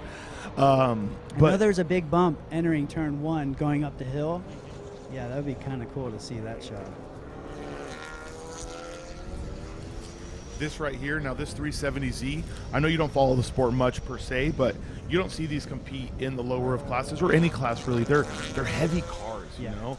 They're what some people call sloppy. They have a lot of sway, this, that, and the other. But Jonathan Wheeler was committed to his car. He loves it, and he's the guy who is leading an enthusiast right now. He holds the record. He has reset the record. It's his. Now the other Type R, Jeffrey Ting, he had the record for 1 session, and Jonathan took it back. So this is basically it right here. You know what I mean? This is the argument of who's faster. It's going to come down to this right here. Okay. Which one of these, were any of these guys supported by, what was it, Turk? Not Turk. It was Forsberg. No, I don't believe One so, of those guys, because he had a 340 for a while, or something going. Yeah, no, but none of these guys. You remember what I was talking about, though? Every single one of these enthusiast guys are self-supporting. Okay, because he had, I know he was help sponsoring or help kind of funding. One of those Well, and that's the cool thing about him. You know what I mean? He's out there really just trying to help the sport, help motorsport in general. So that's really cool. I didn't know if he was still running it though. Here we go. Here we go. Up turn 1. Look So at you it. Here it is. The bump right Look here. at that. He doesn't even touch the ground. That thing is a beast. He just ran a 229 too. His fastest lap, Riley's fastest lap of the event so far is a 226, I believe, 225. That's fast. And that's flying. That's absolutely flying. And the coolest thing about that car, okay, so I'm going to cut myself off. Jeffrey Ting just ran a 226. He just took that Civic Type R, just took the enthusiast record back. Nice. That's boom. And Jonathan Wheeler, he went slower, and he doesn't have the ability to do multiple laps because in practice his oil cooler broke, and it's just he's going to overheat it and blow up a new motor. So it does look like Jeffrey Ting is going to hold. Now, I believe both of them are going to have a chance in the super lap to go out there and set one flyer. So you know what that's like. That's all the stress. Everyone looking at you. This is your one opportunity. That was my every session. What are you talking about? One opportunity. that was every session I was out was like my stress. Everyone's like, "Is that Bucky?" Yeah, it's like don't blow it. I did blow one. I blew turn 1 once. Yeah, well, it's like I went in and I was like, I can break way later. You're never going to know the limit till you break the limit, right? Right. Exactly. You just don't do it in an unsafe way. That's the thing. You don't send it to the moon.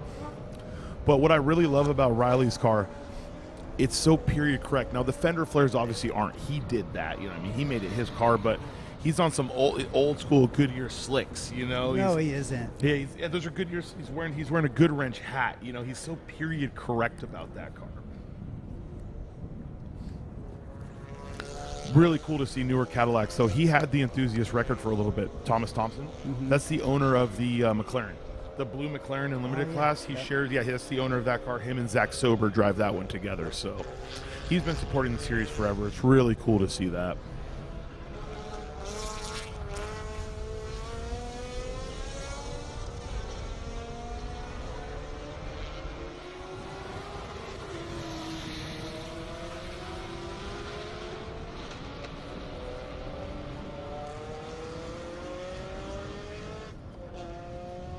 No curbs. No curves in that car. No, it looks like he does try to avoid them for the most part. But to be fair, they did get rid of all the sausage curbs here because the way we enforce track limits. Like, let's say he went off right there, right? If he put 4 off, we would have not only disqualified the lap before, but the lap after also, because you're now carrying more speed down the front straight. So you got to be tidy around this track. You know, there's been some people saying, oh, you remove the big curbs, it's easier, but you talk to the drivers and it's not because you can't take any more track. They've been removed for people that come in too deep because those curbs will destroy your car. Those big sausage curbs, those big turtles, those are not pretty by any means. That's a suspension breaker right there. I like turtles, but I don't like those. Yeah, 100%. And there's a good view down the S's to see how it's so offset, you know? Oh, there he goes. There, yeah, that's a little bit of correction. Yeah, these are very, very tricky.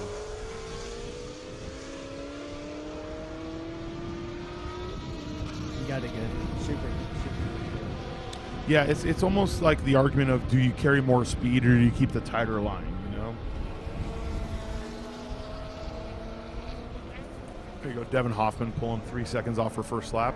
She's been having issues. It's a couple things. Her TGVs are stuck. They're stuck closed. So she's like got nothing going on with that. And then a few small issues. She's on a new turbo, new setup.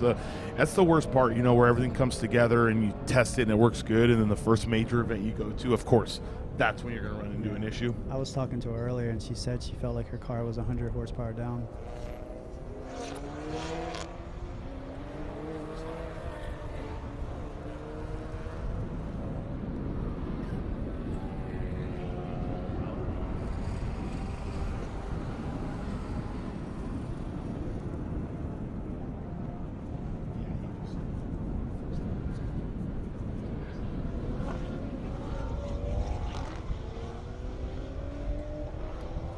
It does look both enthusiast drivers actually came in. So Jeffrey Ting has not gone for another flyer since he set that lap, but he's going to know, and so is Jonathan Wheeler, that there's no reason to do more laps. You have the super lap coming up. You're going to have that one big lap for you to try to go as fast as possible.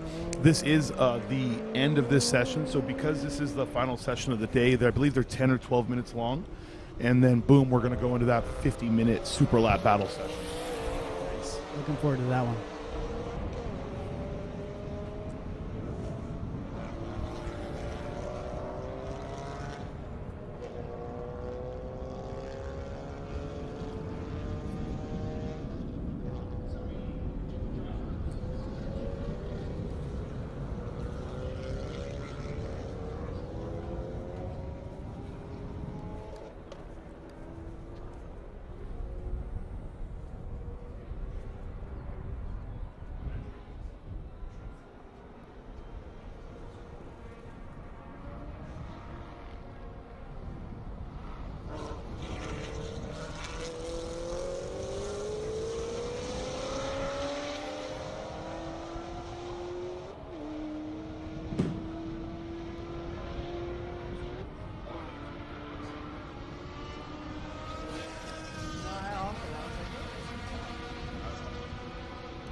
That's awesome, though. On Jeff's last lap, on Riley's last lap, he did pull a 226.419. I don't think that's his fastest of the event. I think he had a low 226, but it's just really cool to see Riley out here pushing the limits of that Trans Am. Not a car you expect to see on track. No, not exactly, but very, very stoked that he brought it out here and he is wheeling his creation. That's an understatement right there. He really is. And we talk about it. You're going to see a lot of generic cars, and by generic I mean A90 Supras, S2000s, Subarus. Right. You're going to see them. But what we love is when someone brings out a car that they chose to make fast. Yeah.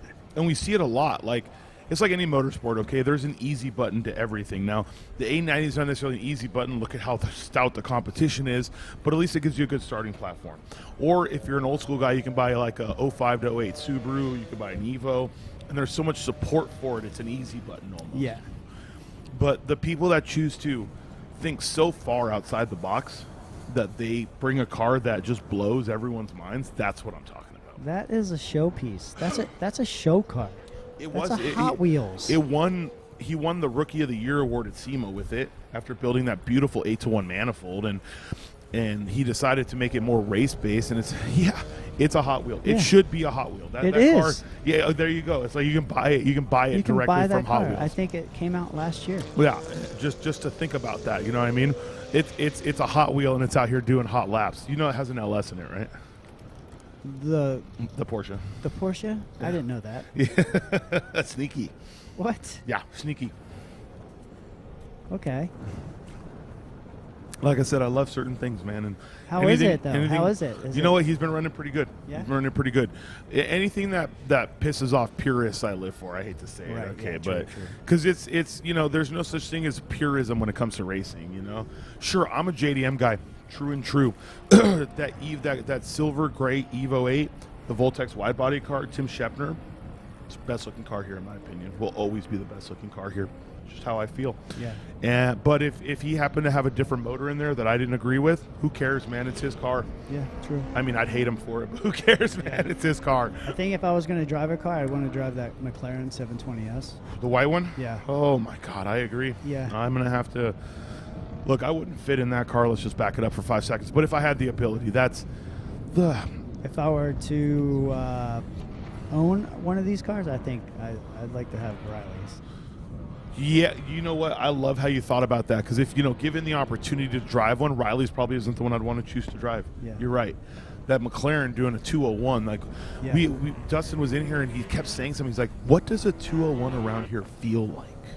And we'll never know. Well, I mean, it probably doesn't feel off too far of whatever car you're driving is, because you drive to the limits of each car you're in. True. So it's basically just driving to the limit of that car, and yeah, it's faster. But at what speeds? How much faster is it going around the corners? Well, how much more G-forces do the brakes create? Absolutely. That's more of what you're going to Well, that's how I know you're a driver, because a lot of people think that when you put slicks on and you get to this high level that your turning G-forces are higher and you're accelerating. No, you make all your time up in the brakes. Having slicks gives you more contact patch and better grip under braking situations. It makes turning a little smoother. It makes it's that little bit of off corner acceleration it's better. all percentages, and the big one is braking. It's the major one, and on top of that, it allows the aero to work better because you have the contact patch. Slicks are obviously made out of a specific racing compound, but a lot of these street tires do the same. I mean, you've driven on street tires. They're sticky, man. Street tires today, they're nothing like 10 years ago. They're fast. No, they're like slicks back then. Oh, 100%. Now, if you got the newer street tires and they were completely slick, like the whole compound, they'd be incredibly fast, Those grooves that allow water and debris to get out, they're also areas that allow the tire to heat up more because there's not enough, surface. Yeah, they move around. 100%. So the slick just gives you more contact patch under braking. That's it. You're going to get better contact patch, which is going to give you better performance. And it takes a skilled driver to push the limit of the tire in the car. That's why you could put a lot of people in that car. And sure, Cameron Lawrence ran a 201 and Rafa, I think, ran a 203, 204. Incredible times. You put an amateur in that car, they're probably running a 220, you know what I mean? Because though the car is capable, it takes so much to have the skill to push it to the limit. Yeah, a lot of the drivers will drive their limit no matter what their car is. And you put these other drivers in that are actually professional drivers, and they will drive the car's limit. Oh, absolutely. Absolutely.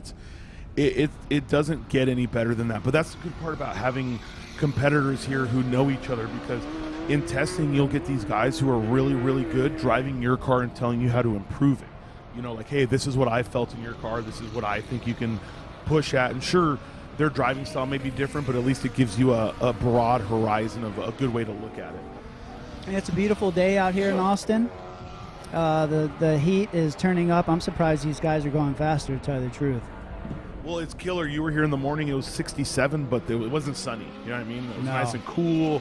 It felt great outside. It's only 73 right now. When people hear 73, they're saying it can't be that bad, but the sun is beating down. And you've driven on track enough times? It came down like 3 degrees since the session. Oh, absolutely. It feels like it 100%. So while these gentlemen are out here trying to reset their fastest times, let's go ahead and jump down to the new enthusiast record holder, Jeffrey Ting. He just has to hold it for one more session, and it's his. And we're ready. All right, I'm here with Jeffrey Ting, who just set a record for the enthusiast class. How are you feeling, Jeffrey? The nerves, just all day it's been back and forth with John. He's been doing amazing this entire weekend, not making it easy. We've just been going back and forth. We started the weekend like 500s or 5,000s behind him, so we knew it was going to be close. And then by the end of the day, he pulled about a 1.5 second gap, so we knew we had a lot of work to do. Overnight, we were just poring over the data, seeing where we could go a little quicker. And thankfully, Sunday, the weather really cleared up, gave us some cool PB weather, as we call it, from California, and really gave us the ability to come back and fight him. Definitely. So tell me, how does it feel being on this type of caliber track?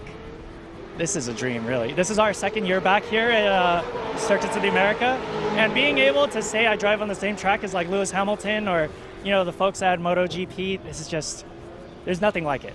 Well, you are certainly pushing the limits. Congratulations. Thank you.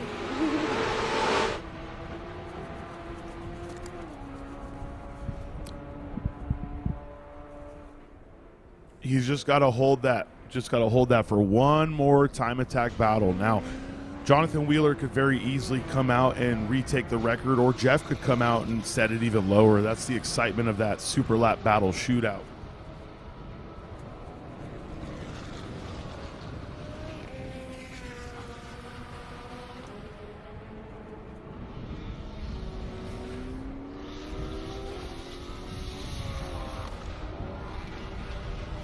Tim Shepner down to a 221.964. That's on par with his personal best. It seems they really have that car sorted out.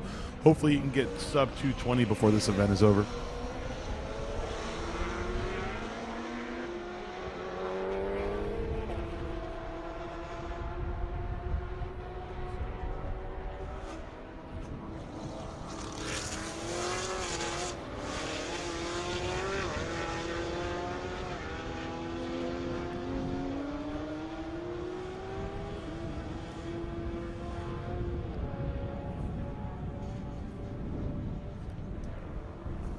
I want to give a huge shout out to our users that are on Instagram watching us live. Don't forget to shoot over to YouTube for the SLB shootout, because it will not be staying live over there. Once again, you users on Instagram, huge shout out for following us. Take a look over at the YouTube to make sure you keep up with the final session and the SLB shootout going into the awards ceremony. My name is Cuban Rodriguez. I'm sitting here with Bucky Lasek right now. It has been a great final session, and we're lucky enough to have Bucky here up in the tower with us. He's been inundated with fans. I mean, how was the autographs on the first day? You know, the signing of the autographs. How was that? I saw lines out the door. No, it was cool. It was like the never-ending line. It lasted about 2 garages, and it never stopped. I was like, you know, I'm up here all day, so the times were off. I just try to, you know, slink away and take my steps and then just try to relax. But I walked by the garage 3 times, just getting up and down, talking to a few people, and you're totally right. I was like, either they're not signing anything, or this line just keeps growing and growing and growing, and it's just awesome. The fans are so excited, and you know what? It'd be one thing if they were just there for you, but they wanted all the drivers. No, they wanted everyone, and I actually I was almost late to my next session. I had to go right in my car. I believe that. Yeah, I completely believe that. We stayed until the last person was signed. And that's you guys are such good people. It's because you're here to compete, obviously, but these people waited for an hour just to be able to get a piece of paper signed by you, which is awesome. And I've seen you. You've been taking photos with people. You know, you are not shying away from who you are or where you are. And I love that. You know, at the end of the day, I hope no one takes that as you're a good celebrity. It's just you're a human being too, and it's hard sometimes. I was 12. I wanted autographs too. You know what I mean? You don't nailed forget it. that. You nailed it. And it's like, at the end of the day, you know, you're a human being too. So I'll be very honest with you. At an event like this, yeah, I'm going to inundate you, man. I'm jumping you. But like in public, I'm the kind of guy that stays away. I'm like, he's a human being. You know what I mean? I get like respectful fans. Like I see a lot of people get bombarded, no matter if they're out to eat with their wives or whatever, and they just get bombarded one after the other. And then as soon as one person comes, it's just like a freight train. That's all it takes. It opens the floodgates, right? Oh, he's talking to somebody. I've been lucky and blessed to have, like, if you're a fan, like, I think I have pretty reasonably, like, respectful fans. Like, people come up and say, hey, you know, like, I saw you over there eating. I actually went to the bar, had a drink, and waited till you were done eating and was like, hey, I came and said hi. Like, thanks. Well, think about your generation, right? When you became famous and the people that were watching you. You know, our production team's producer literally was like, okay, let me fanboy for a second. He's not a young man, you know? Yeah. Sorry, Ryan, I'm not calling you old, but he's an old man. Yeah. And he was there with you, you know, growing up, watching you do what you do. So you don't have these young kids, the Bieber fans, I call them. You know? Well, you don't got the believers on you. That's like me with Steve Caballero, Tony Hawk, Christian Asoy. I skate with these guys all the time still. And I still trip out that I'm like texting them and hanging out with them. Like, you don't forget that stuff. Absolutely. So, I mean, at the end of the day, I'm so happy that you're here and the fans have the chance. If you do forget it, you have a problem. 100%. Let's go ahead and give some love downstairs too. All right. So let's see what we've got some love for. All righty. Folks, you know, we keep saying this is a family event. It's loads of fun. These guys are having all kinds of fun. They're laughing and cheering along, so I had to interrupt that to talk to them. You guys came from Killeen. Thanks for that, and thanks for your service in Killeen. Appreciate it, brother. Thank you. Thank you. Yeah, man, this is a great event. I love being around what I love, man. You know, cars, anything with a motor, man. I love it. That's fantastic. What about you guys? Yep, good for cars. Excellent. How about you? Drift? We're going to be quiet now. They were all cheery and happy. Look at that. She's going to own the world here. I already can tell that. It's in her eyes. Well, Mom, what do you think? I like the drifting. I got to go on a ride along. That's cool. We kind of scared Tiffany with that ride along. Well, how'd you feel about it? Was it your first time? Yeah, it was my first time. I went with Shredder. It was really awesome, though. You went with Shredder. He's a great one. Shredder Fielding's one of the top ranked. You'll see him on Hyperdrive on the Netflix series. Great guy, always supportive around the racing environment. Well, guys, thanks again for coming out. Enjoy the weekend. Thanks for your service. Thanks for supporting him while he's in service.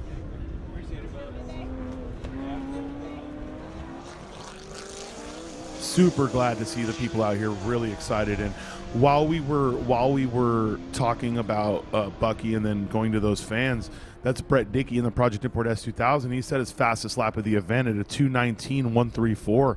They were battling gremlins, and you can see this team, they're excited, you know. They're happy. They finally got a good lap together. They can leave here feeling accomplished, and that's what everyone wants to feel. That car right there, in case you're wondering, has been up Pikes Peak and is going up Pikes Peak again this year. Nice. That's good to hear. Man, it's a whole nother thing, and to be able to make it through the whole event, make it as a team, you know, get through whatever problems you're having, have a good lap, and then leave here with that feeling of accomplishment, knowing that, hey, we're going up the mountain in a month or so. It's a great thing. I noticed a few of the cars are here from Pikes Peak testing. And Mike Dussault in his older Camaro, that's a Pikes Peak car. The Datsun 240Z. This is the Evo I was telling you about that, if you asked me, is my favorite car on the planet. Really? Yeah, it's gorgeous, man. That's what Japanese tuning looks like. That thing looks like it rips. Absolutely. And even if it didn't, it has the look. You know what I mean? That's Japanese tuning to me. I will never not be in love with that car. And it's not that it's uncommon, but we have a lot of beautiful cars out here. But to build a car to that level of looks and then turn it into a race car, put the sequential in it, put the built motor, just like seeing a C7 drifting. It's usually older cars. This guy's out here in a freaking C7 sideways with the 240 chassis. You don't see that, actually. That's the first C7 You see a lot of I've C6s seen. because you can get a 05 C6. You know what I mean? It's not that new. Even though it still looks relatively new. A C7 means that's a 2014 or newer Vette. That costs some money. Dude, even drifting. Like, I've mentioned, like, I don't know about on air, but the amount of engineering and design and development that the Super Lap cars have come from, like, over the years, drifting is another one. Like, you look at these drift cars, they used to all be, like, just missiles and just beaters. Now 100%. they're fully engineered drift cars. Literally, that's where the word drift missile came from. You know what I mean? They were just, you're totally right. And it's just the companies that put the effort into making parts more attainable, because the more companies that do an RT, the more people that buy it, the more parts are available. These guys have crazy angle kits. You're talking about properly built motors. You're talking about electronics that matter. Yeah. You know, they're not out here just on Twisty some cheap, ties. 100%. Look, zip ties are still important, okay? Let's not lie to each other No, here. I'm talking about the electrical. Oh, yeah, 100%. It's Twisty boys. These guys are out here with proper setups, and it doesn't matter if it's an old 240 chassis or a C7 like that, you know? You're not going to see people at this event doing the drift paddock up there with a cheap, or not cheap, but a poorly built ride. No. I mean, you might.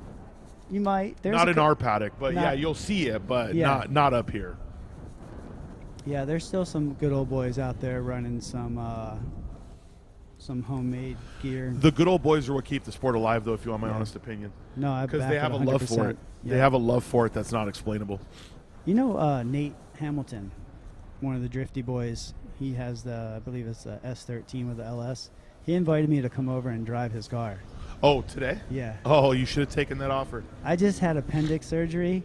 Oh, so you're not trying to get that left to right hip. That seems a little bit of torquey on my belly. Yeah, I was gonna the left to right, the hard. Yeah. I don't think you want to end up back in the hospital and them asking why. So what did you do? Yeah, I just had appendicitis surgery like 6 days ago. And what are you doing here, bud?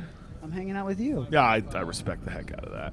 I mean, it's hard to turn down the opportunity to drive at Circuit of the Americas also. Absolutely. I mean, Super Lap, although it's balls to the wall, it's literally a couple of laps, so I can handle that. Yeah, well, and that's the beautiful thing about Time Attack. It's not long sessions. Now, some people dislike that. Look, everyone has a form of motorsports they love. Some people are about wheel-to-wheel racing. The GLTC racing, exciting. You know what I mean? Yeah. I would never say it's not.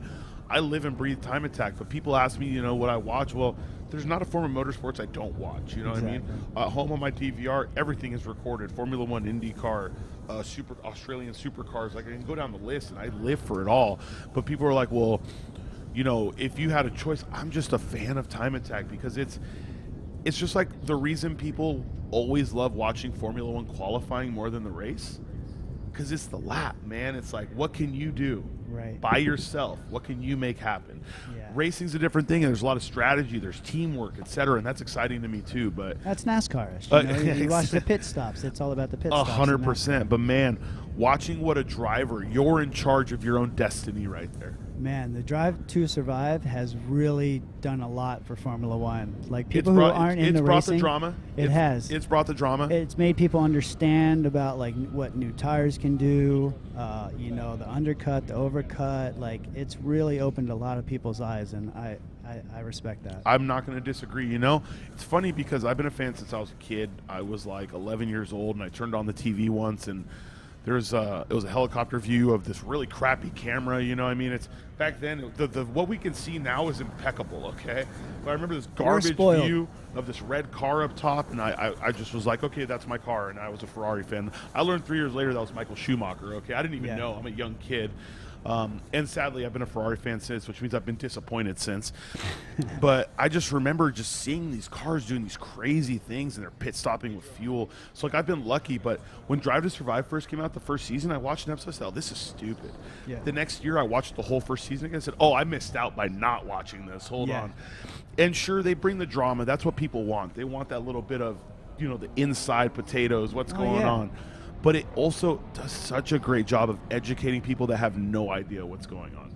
Yeah, there's a lot going on behind the scenes, and it really showcases it. No, 100%. So I'm going to ask you this. Obviously, that it's the best way to put it. It's hit or miss for some fans. We have a pro comp class, and Jensen Little, right? Jensen Little has taken third place on Unlimited. He held the record in Enthusiast. He's driving an LMP car. Now, for me, I think that's really cool because he took an LMP car and then modified it. That's not a stock trim car. It's making way more power. He put a new electronics package in it. And he's out here running 203s. But what do you think about these purpose-built race cars being out here? Well, I mean, I look at some of, we're looking on the screen now, Mercedes. A lot of these cars are purpose-built race cars from the factory, which there was a time that it was all cars built by enthusiasts. Mm-hmm. And now you're having these factory cars that are coming out and people are modifying those. I mean, for me, it's just evolution. Well, and the cool thing is, in my opinion, is we don't put them in classes with the enthusiasts, right? It's a class called Pro Comp where, because to be a Time Attack car, it has to be a VIN production vehicle. It had to be purchasable off of a lot, right? Right. So cars like these, they would never fit in that. So this is just their ability to come out and really showcase what they can do in these cars. I think it has a lot to say for like Cole and what some of the other guys. And Ferris and them, yeah. Yeah, that are actually running pretty fast times, even faster times than this car. Because this car, I mean, the aero, everything, the brakes, the package is just disgusting. It should be a sub 2. Oh yeah.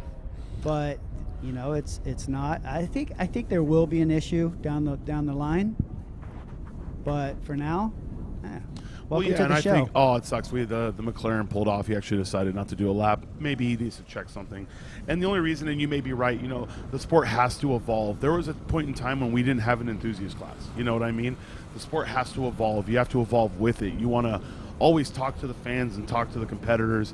I think the most important thing to us to always be is, let's say this McLaren wins the event, right? But he didn't win the time attack to us. He's not the #1 on the chart because it's not a time attack car. Right. He had the fastest time of the day. He gets to be like, yeah, I had the time here at Coda. But that's exactly what it is. He did not win the time attack event. And we try to keep it true because I know you've heard Jason talk about it. We're true to the sport. We care about the competitors. We care about the sport. We also want to see badass things on track. I mean, I hate to say it, there's a lot of purists out there that are going to be unhappy because there's a Mercedes-AMG GT3 homologated race car on here, and that's fine. True. Everyone is totally entitled to their opinion, and I respect it. You're never going to see me going online telling people they're wrong for feeling that way. Not about stuff like this. But at the end of the day, it's awesome because it puts our competitors next to professional level teams. And the thing that I love the most, it's not what our guys say. It's you talk to this guy that races SRO, you talk to this guy that races wheel-to-wheel series going, these guys are no joke. Yeah. These teams coming, these Yeah. privateers, because it's easy for them to think it's a joke. And then they show up and see what they're doing, and they go, oh my God. Yeah, These full-on carbon-bodied cars. Yeah, they're like, these guys are not kidding, and they see and they're like, my God. Like these guys, this is a factory race car. It's an incredible car. Rafael Martinez, he's new to racing. He's less than a year in it, you know what I mean? So that's someone that's really committed, and he shows up here with a badass piece of machinery. Hold on, and that's not Cameron driving it. Who else is driving well, it? Rafael Martinez is Cameron Lawrence and Rafael Martinez. Oh, so okay. So they've been switching back and forth. Okay. Rafael has Cameron set the 201, and Rafael is not far off from doing 203s, so it's not like this huge delta. So Rafael can drive, but he shows up with this badass car, and you talk to him, and he's like, these guys that show up in these time attack cars are not kidding. They're bringing the heat. That's what we want.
While we have these cars out here setting some laps, let's go ahead and give some love down to the paddock. Les, who are you talking to right now?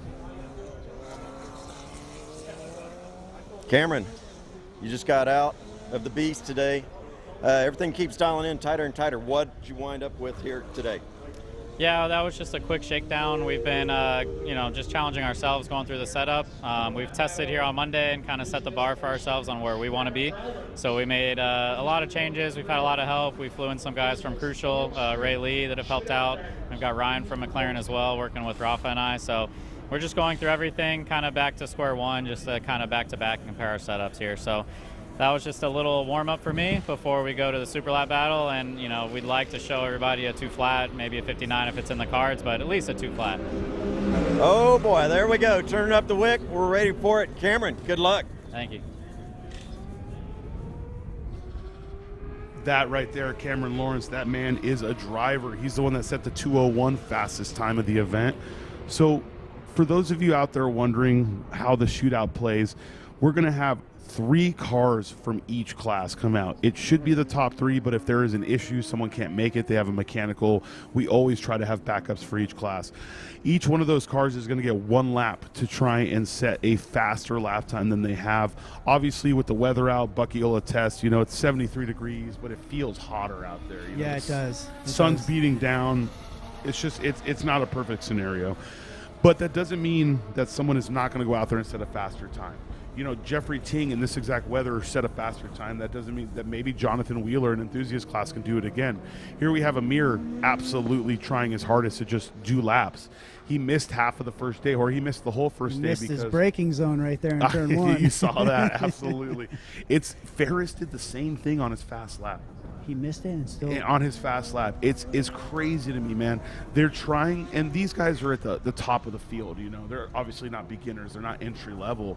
They're trying to find every last foot they can, you know. I watched Ferris completely miss turn 1 and do a 204. Oh, I believe Cole got blocked a little bit and did a 204. Not blocked. Not blocked. No, what sucked is Ferris was stuck on the side of the track. So what a lot of people didn't see, and it's that we have the benefit of having all the cameras around. Yeah. When Jensen made it around the corner, he already had someone in his ear, and he saw that Ferris's car was parked on the side of the road. Okay. So he backed off. He just completely backed off. Yeah. And then that means Cole had to really back off. You know what I mean? Yeah. Cole was coming up, and yeah, once they got past Ferris, now they ran an equivalent lap time to each other. It was like a 2:04.3 to a 2:04.4. Right. You know, it just sucks that Ferris being off to the side made everyone back up. And you know, people are watching online, oh man, that guy really blocked Cole, but right. There's nothing he could do about it. He's being told there's a car stopped on the side of the track and you're supposed to back off. But yeah, that was his 203, possibly 202. Absolutely. Oh no, absolutely. Yeah, that was the one. time Dude, of day. no. I would never sit here and tell you otherwise. That was the one. Yep. That was the one. I've been following Cole and watching Cole and commentating for Cole for a very long time. You know when he's sending it, and he was sending it on that lap. It would have been a beautiful one. But at the end of the day, he's won this event plenty of times, okay? He reset his all-wheel drive record. You know what that means? He's got to come back and do it again. Absolutely. I mean, I believe he is going to World Time Attack this year. I don't know if he's taking the car, but I know he's going to be out there. We're pretty positive, you know, that the GTR with the diesel engine, that'll be taken back to Pikes Peak, you know. Mm-hmm. Cole is a man of motorsport love. You know, this isn't the last time we're going to see him. Yeah, if you don't know about his Sierra cars, look them up. If you don't know about Cole Sierra cars by now, you haven't been listening to a single thing we've ever talked about. He, when Cole created Sierra cars, it was nothing but love, you know.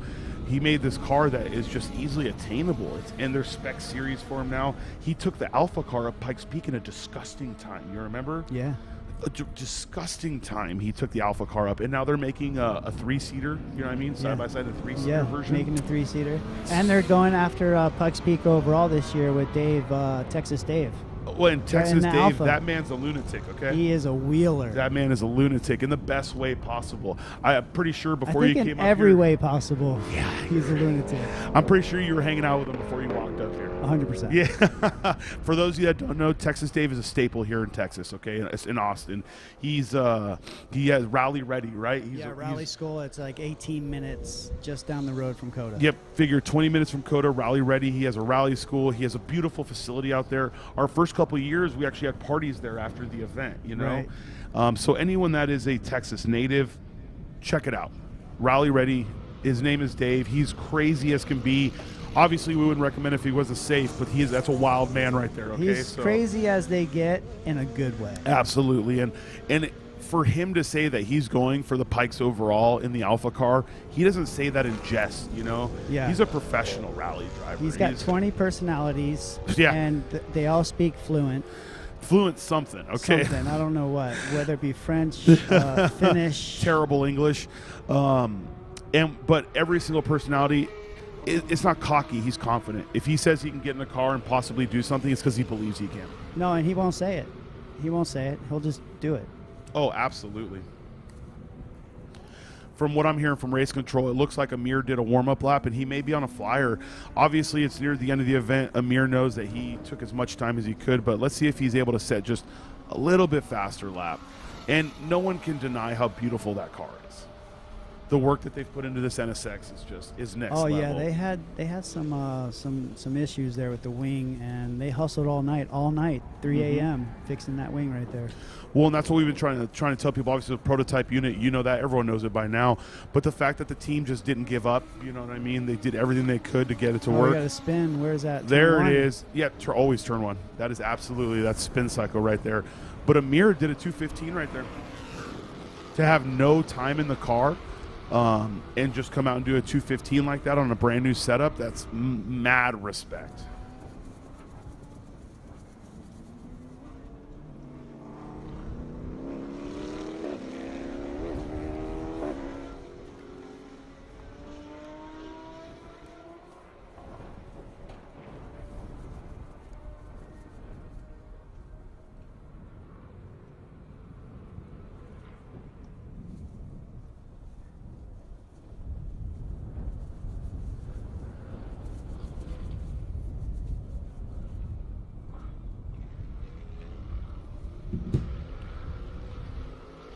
Like we were talking about turn one, you've been driving here long enough, but you know, turn one it's just a little bit too much gas, right? You're coming up, it gets a little off camber, you got to come down the hill, you just get on it a little too early and it's over. Yeah, fortunately I'm in an all-wheel drive car, so I had a little throttle hop on the exit of turn one, and you know, 1 or 2 bounces later, and I'm pedal down. Yeah, exactly. You don't have to worry about that little bit of immediate reaction. You have the front wheels pulling you as the rear wheels push. So I just keep the right boy floored, and it drives out. Not so much in a rear-wheel drive car. What's the McLaren? Rear-wheel drive. Yeah.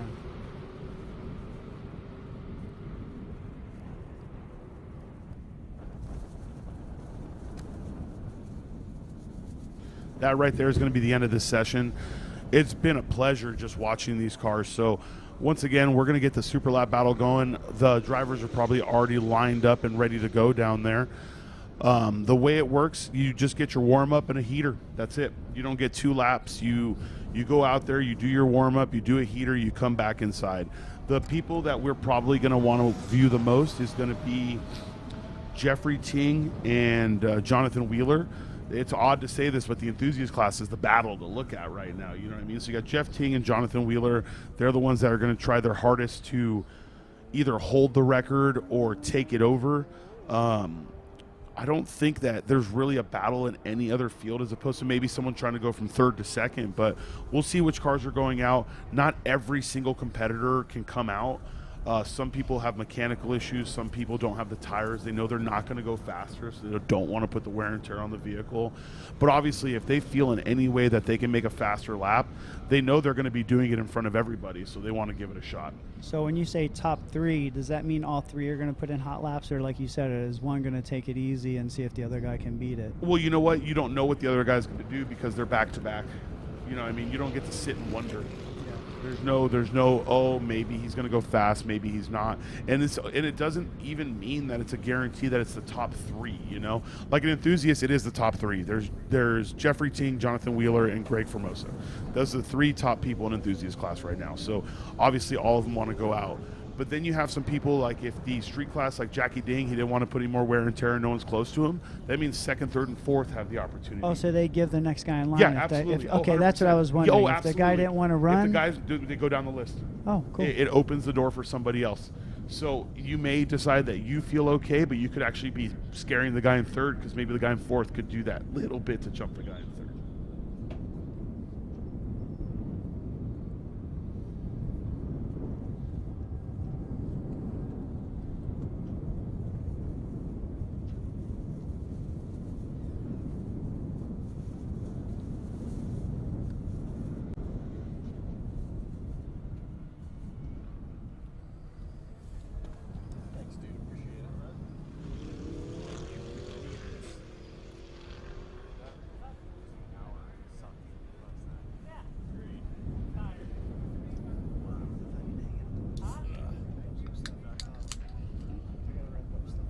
Oh, yeah.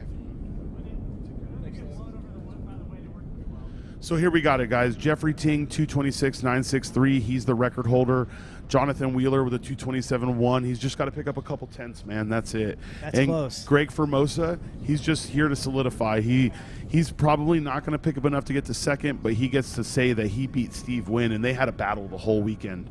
I mean, you can see how close they were. It was back and forth and back and forth, and Greg made sure it wasn't two Type Rs on the podium. Street class, Jackie Ding, like I said, you're probably not going to see him go out there. You got Kyle, Johnny Hernandez, and Michael Kasur. I don't see Johnny. He got towed out. He had that beautiful, just plain gray hatchback STI.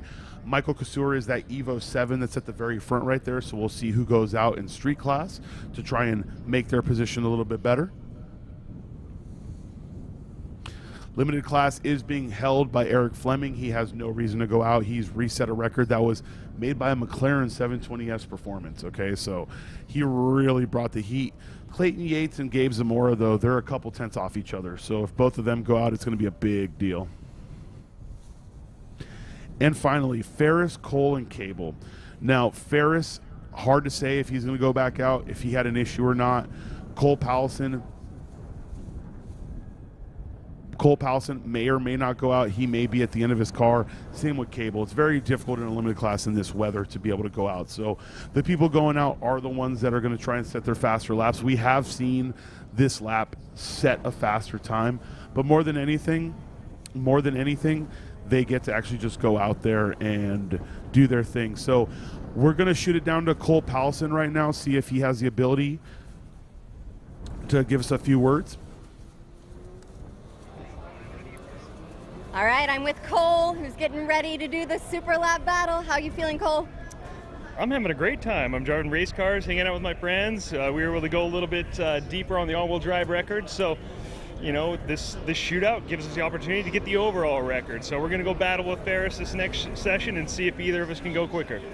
Sounds like a good plan. Tell me, what is your best time so far, and what's the goal this time around? It was a 2:04, and I did that while passing a car. So it's decent.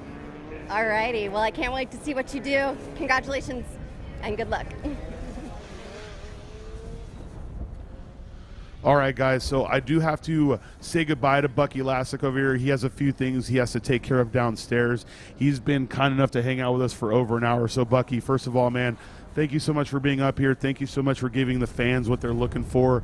I see you treat everyone with respect. You will always get the respect of us and our crew, so thank you so much for being here, man. Thanks for having me. It's been a pleasure, and keep doing what you do. We love you. Hey, thank you so much, dude. Have a great day. Thank you.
So sorry, I do have to give you a little bit of an update here. So based on timing, we actually combined this group. This is going to be street and enthusiasts in the first group. They're the only ones out on track. And then after that, it's going to be Pro Comp, and then Unlimited Limited are going to have their own group. So I do apologize. I was explaining it a little bit differently earlier, but we do have them out here trying to set their faster laps. They're still going to have the opportunity. There's not many cars out here. They're going to have a huge gap. Let's see what they can set.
that is actually Mike's fastest time by a 1/10, so he was able to pick up just a little bit of speed.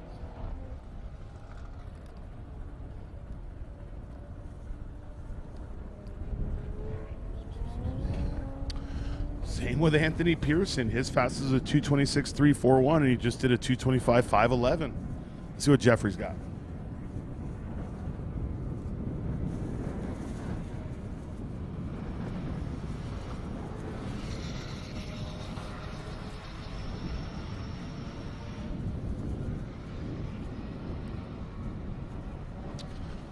That is not going to be enough for Jeff. So the real question is, does Jonathan Wheeler have a faster lap?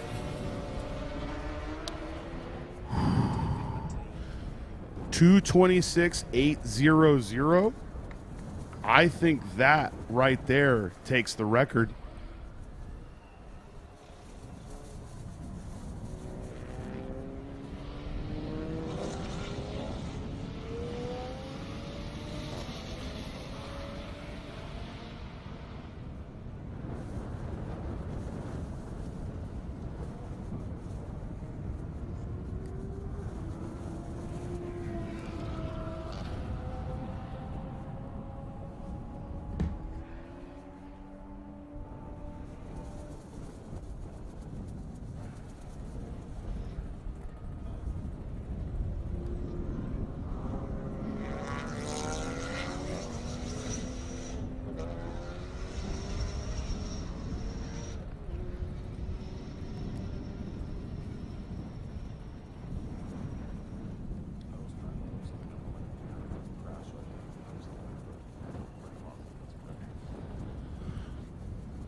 All right, so based on the info I have in front of me, Jeff's record was a 2:26.963, where Jonathan Wheeler just did a 2:26.800. Unless I have incorrect information in front of me, which is very possible. I've been known to make mistakes as such. It looks like Jonathan Wheeler actually took his record back in the Super Lap Battle, the final shootout. That is huge. That's the one thing about only being able to run one lap. Jeff doesn't have the chance to cool it down and do it again.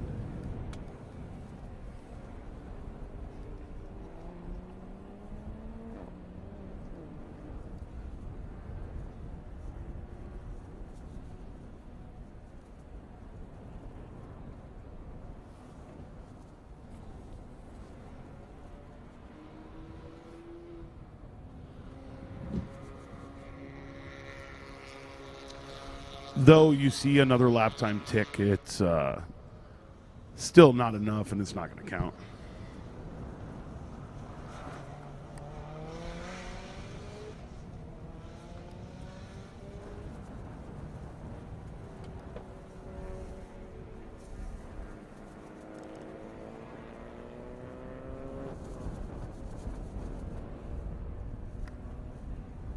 Have you noticed we haven't missed a shot yet?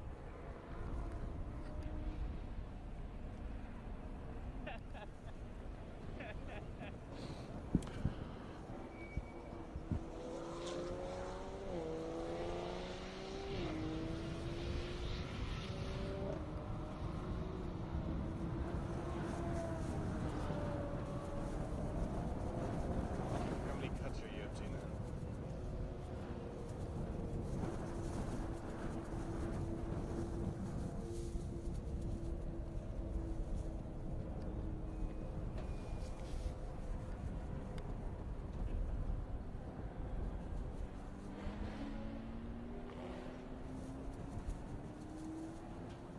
Jackie, happy hour, the real time. Here we go. What's up? It's crazy because Joe's trying to sink in. Now it's kind of synced in. You know, it's amazing. Amazing what we were able to achieve. You know, we'll only beat it by 200s, but wow, it's still. And even better, our teammate, Kyle, ended up getting second place in the street as well. So it's a 1-2 finish in the PhD Supras. We're freaking happy for that. Oh, that's fantastic. PhD is rocking it today. Talk about the complications. We've been seeing the temperature fluctuate up, then down briefly, and now it's coming back up. How's that impacting your guys? Obviously Kyle had a little bit of an accident earlier when the temperature started climbing a little bit. So that you're losing a little bit of grip, but I still think this is way better than yesterday. So it's still good condition to push. Fantastic. Congrats again to both of you guys. Thank you, guys. The excitement from Jackie is always good. All right, guys, I got to take myself backwards here, all right? I do apologize. So I was using old information when I explained a few things to you. It's not just a super lap battle anymore. This is a final shootout. It's the groups of enthusiasts in street. It's going to be the groups of Pro Comp and Limited, I believe. No, just Pro Comp, and then Unlimited and Limited. They are going to get a complete little 15-minute session. It's their final session to go as fast as they can.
This shit is not locked. I never lock my shit.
Oh my God, I don't know if you've ever had the chance to drive these go-karts around this track, but that's probably one of the funnest things you can do out here.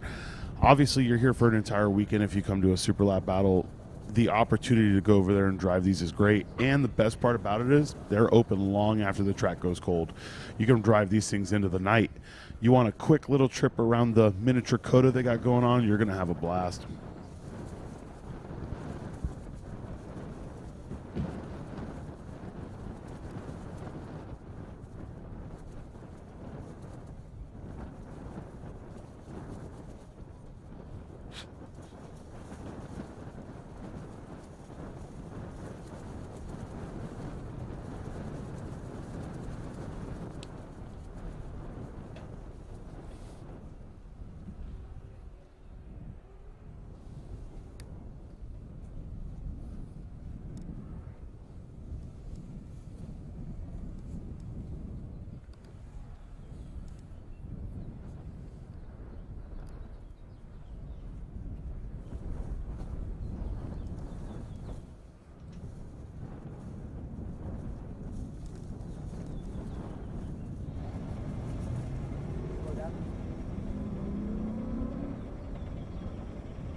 Going to be circles around them.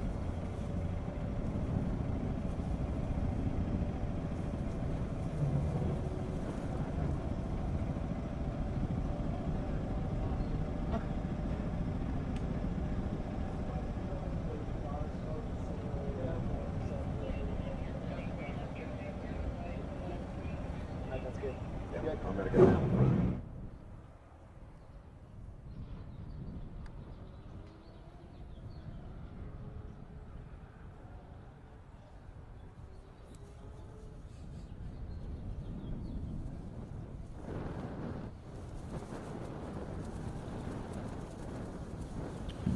All right, so clarification here for this next group. It is 3 flying laps. You're going to get the warm-up, 3 flyers, and on that 3rd flyer, you're getting a checker.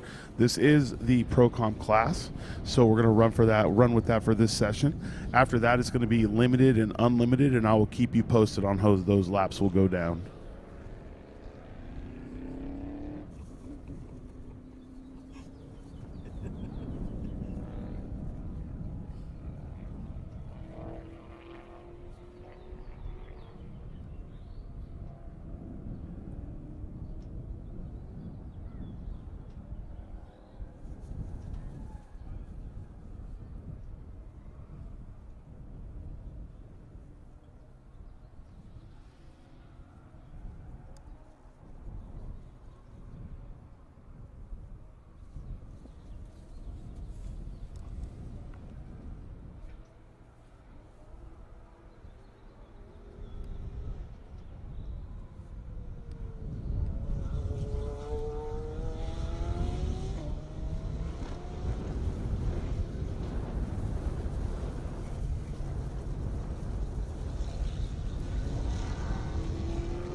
Not sure who's in this car now, if it's Cameron or Rafa, but truth be told, both of them are incredibly fast drivers. Obviously, we want to see if they can surpass their lap time of a 2:01.2. It'd be awesome to see them in the 2 flat territory. Obviously, with the weather how it is right now, it's going to take some serious work to make that happen, but we've seen crazier.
Obviously, killer lap right there at 2:01.431, but I'm sure you saw a few things there. He went wide in 19. He cut the corner before that. Race Control has been doing an amazing job of disqualifying those laps when the sessions are over. So, though that is an incredible lap time, number one, it's not faster than the lap they've already set, and number two, it'll just get deleted.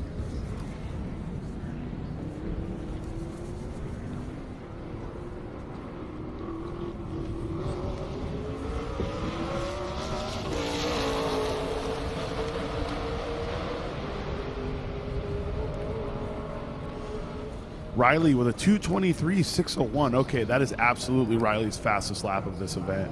Now, the best part about that lap is he ended it in style. I don't know if you saw the reverse lock there going onto the front straight, but hopefully he still kept one wheel on the track surface.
Looks like if that lap stands, a 2-minute .803, that is flying.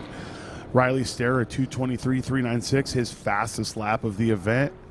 And Mr. Austin, Mark Austin, with a 2:10.907. Everyone out here has been able to really put in some speeders.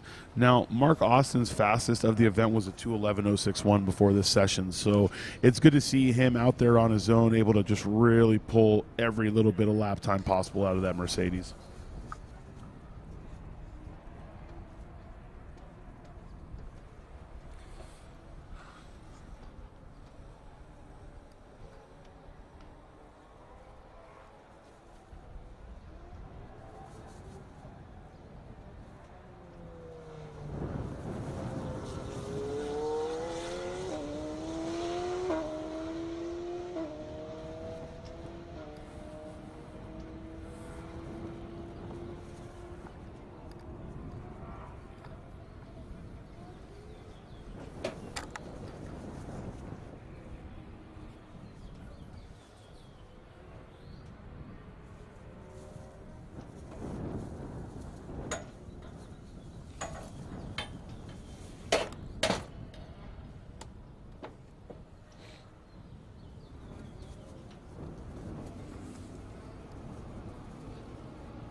Mark Austin, that was quite a tear there. Tell us about what you were dealing with. Looked like a little more slip and slide. It is. The track's starting to go away. We're on old tires, but it was sure fun. I mean, what a great place to get to come and run, you know? We're pretty lucky to be able to come to a world-class facility like this. Hey, we love having you guys out here. What, are you going to be able to make it another run, or are we calling it done? Is it beer 30? They want me to run again, I'll run again. I don't care. We'll just put more fuel in it. It's a Mercedes. It'll run all day long. There you go. Can we take up a GoFundMe for a little more fuel? I want to see this back out there again.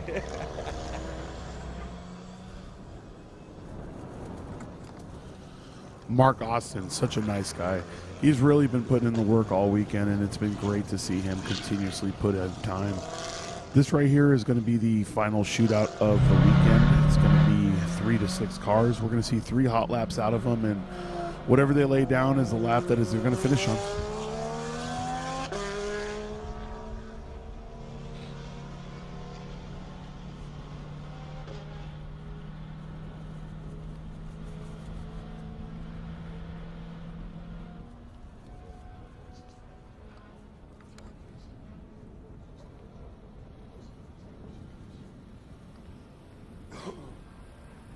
This right here is the lap obviously everyone's been waiting for.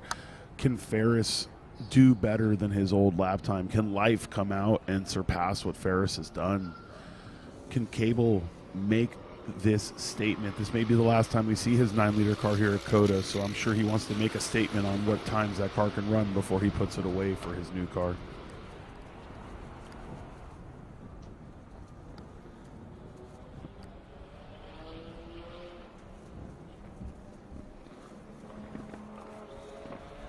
Got a good amount of puffs of black smoke coming out of Ferris's car. He really wants this lap if he's sending it on a damaged engine. Meanwhile, life sounds healthy as can be down the front straight. A little bit of speed tape flapping off the wing there. Not sure if that's meant if that was taping something down or they just picked it up down the straight.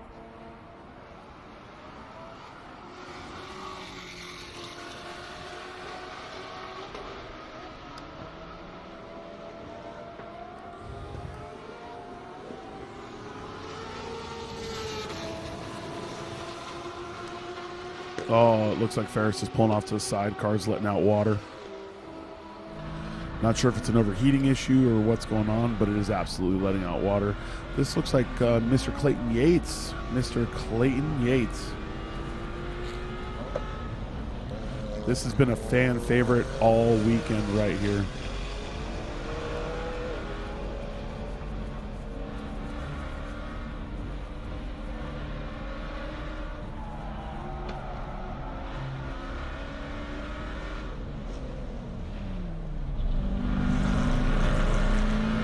Mr. Clayton Yates has really been picking it up all weekend. The good thing about him is, like I said, he either has a few very supportive fans or a lot of people giving him love because his name has just been screamed on the chat in the live stream. So much respect to him and his crew.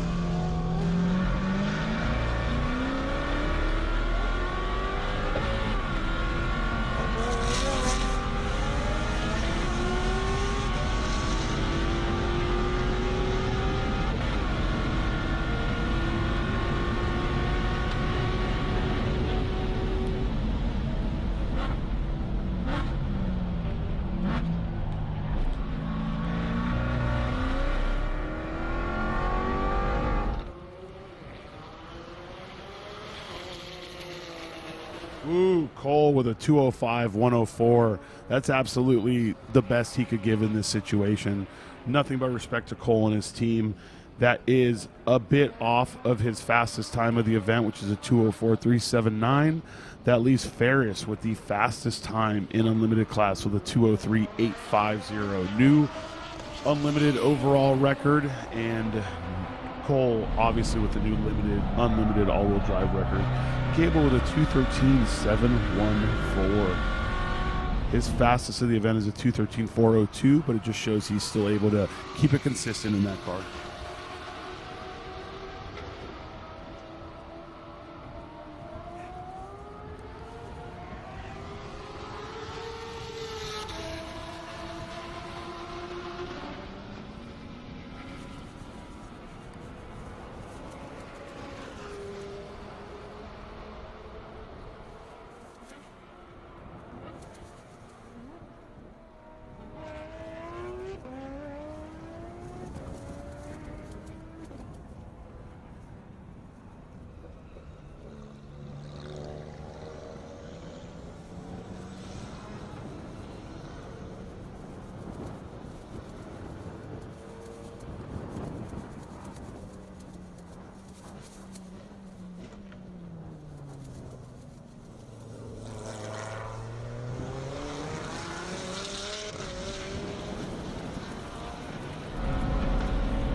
I got to say, it was absolutely a valiant effort there by Cole, his team, everything they have done. They've put a lot of work into this car and a lot of work and effort into their program as a whole.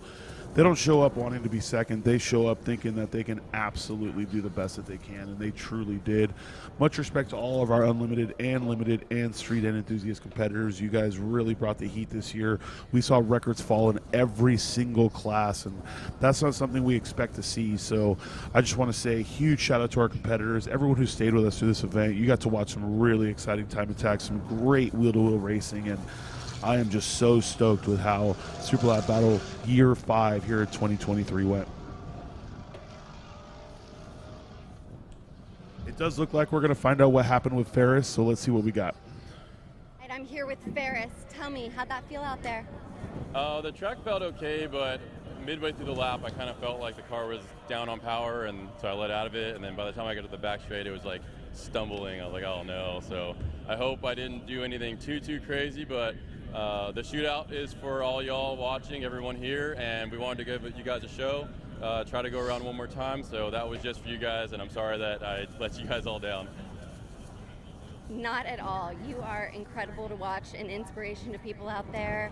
I know you said this was your 6th year here, so what are your goals for next year? It's always, the goal this year was supposed to be sub 2 minutes, right? But things happened. It didn't really work, but for sure, hopefully, someone goes sub 2 minutes. Yeah, that's what we want to see. We want to see the sport progress, and no matter who it is, we're all going to be happy for them. Awesome. Thank you so much. Thank you for being here. You have a great rest of your day. Awesome. Thank you. Thank you, guys.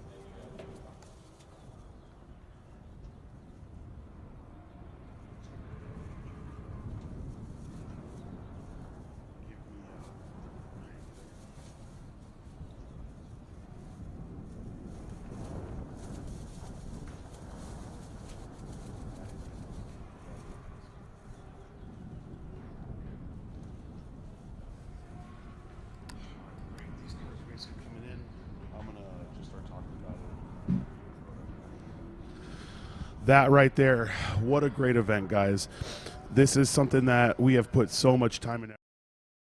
I just really want to say that March is a rough month for the SLB GTA crew. March of 2017, we lost someone very close to us. This man was our family, and we have not had an event in March ever, and we were sitting here remembering just how this gentleman would feel if he was here at Super Lap Battle with us. So to Kyle's family, to everyone that knew Kyle Lewis, never forget this man. Bro Photo made us who we are. We will always remember him. He had such an air to him. He made us remember why we love doing what we do. He pushed us hard. He was the guy that always said that the events can become this big. So we wanted everyone out here, whether you knew Kyle or not, we wanted to give you a minute to just really show some love for our friend Kyle Lewis. This is the last photo we ever took of him at an event. This was in 2016 at GTA Finals. We lost him in March of 2017. So much love to you, Kyle Lewis. Much love to your family. You're never forgotten. You will always be with us. You are our family. And to all you out there who knew Kyle, to all you out there that didn't, just know that this man is the reason we push to be who we are. To everyone out there watching, I do want you to know that is going to be the end of On-Track Experience. We are going to have an awards ceremony at 5:30, okay? So awards will be hot at 5:30. We'll go ahead and get these records out there. We'll let you know what records have fallen. All times will be certified. And to all the competitors and people that have been watching with us, thank you so much.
Give it the beans.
Break this shit down.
Super Lap Battle, Circuit of the Americas. Trophy session coming soon.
All right.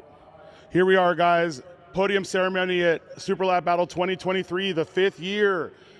We have quite a few awards here. We have quite a few records broken overall, some just specific for their drivetrain. So let's start it out with enthusiast class. 3rd place in enthusiast class with a 232.171, Mr. Gregory Formosa. Greg, come on up. Greg, come on up. Once again, that's a 232.171, 3rd place in enthusiast class. 2nd place with a new enthusiast front-wheel drive record with a 226.963, Mr. Jeffrey Ting. Great job, Jeff.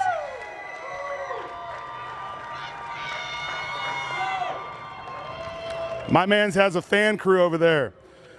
That was a 226. He held 1st place for a good amount of this event. It was taken from him in the very last session with a 226.800, just 1600ths faster. Mr. Jonathan Wheeler and his Nissan 370Z Nismo. Good job. Congratulations. That right there is a new rear-wheel drive record. It's a new enthusiast overall record. He's going to go ahead and get an anti-gravity battery and a micro start from Anti-Gravity. Congratulations.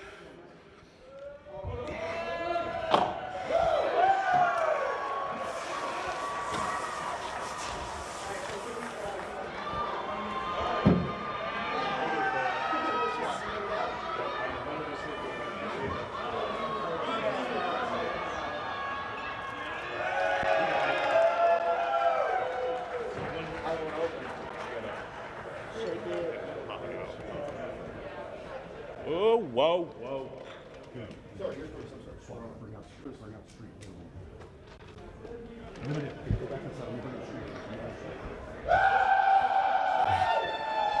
Great job, guys. Go the other way. Great job, guys. That's your enthusiast class podium. All right. Let's go ahead and jump to street class right now. Street class, 3rd place with a 222.851. All the way from California, Mr. Johnny Hernandez.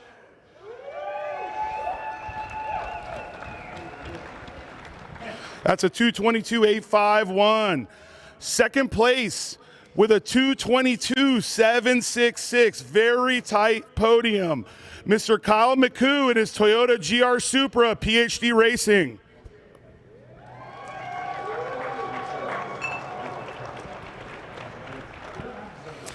And with a new rear-wheel drive record and a new overall street class record with a 213.870, Mr. Jackie Ding with his GR Supra PhD Racing.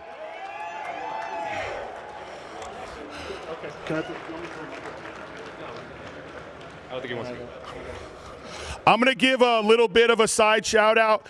Anyone who follows knows Jackie would not have been able to compete today without his friend flying all the way from Texas back to Chicago to grab the keys. The real MVP of PhD Racing right here. Spray him.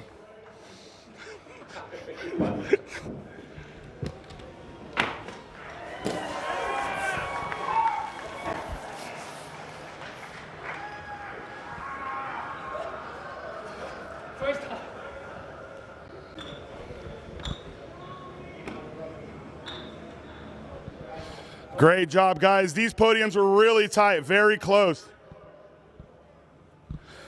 All right, let's go ahead and jump to limited class. It gets a little bit more interesting in limited class here as far as the awards go. Let's start with 3rd place with a 216.994, Mr. Gabe Zamora and his Porsche 911 GT3 RS.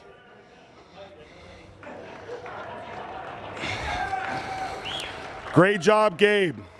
He was right on the tail of Mr. 2nd place, that is Clayton Yates, with a 216.802 in his Corvette Z06.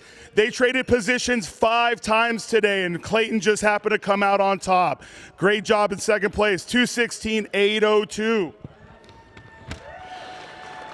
And at the very top of limited class, he'll be receiving a Garrett GTX Gen 2 Turbo a anti-gravity battery, and 4 Turn 15 grandstand tickets for the NASCAR race here in March. Mr.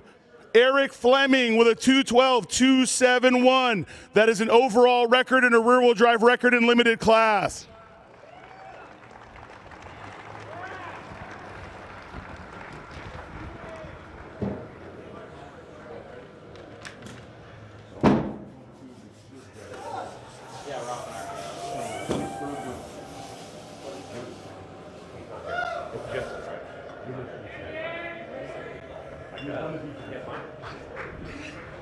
All right, guys, that right there was your limited class podium. Let's go ahead and jump to Pro Comp. Pro Comp is a very fun class, as I'm sure you've seen, some incredibly fast lap times. Third place in his Janetta LMP3 with a 2:07.918, Mr. Jason Chin.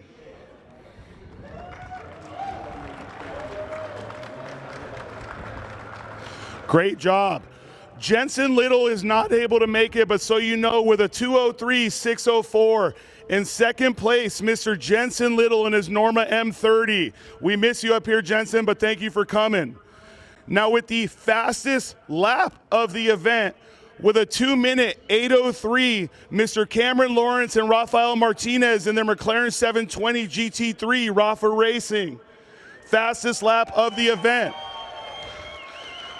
Now, as they had the fastest lap, they will also receive a free custom painted Superlap Battle theme helmet from Pat Wilson Graphics. Congratulations.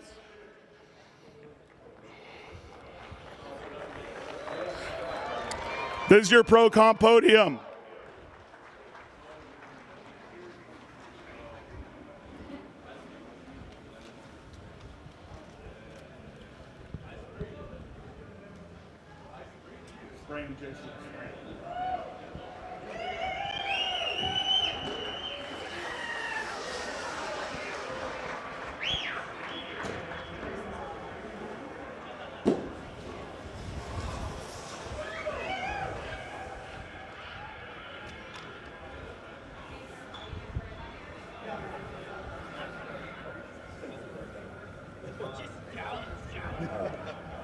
Great job, guys. Great lap out there. Great effort. Now to the fastest time attack class of the event. In third place with a 2:13.402, Mr. Cable Rosenberg in his Dodge Viper. Best sounding car here, Cable. Congratulations. Big fans, big fans. In second place with a new unlimited all-wheel drive record, a 2:04.379, Mr. Cole Powelson. Best smile in time attack. That is a new all-wheel drive record in unlimited class. Now with a new rear-wheel drive record, a new overall record, with 4 tickets to the main grandstands for the NASCAR race at Coda, March 24th to 26th. With a 2:03.850, Mr. Ferris Kartoumi in his Car Optics Z06.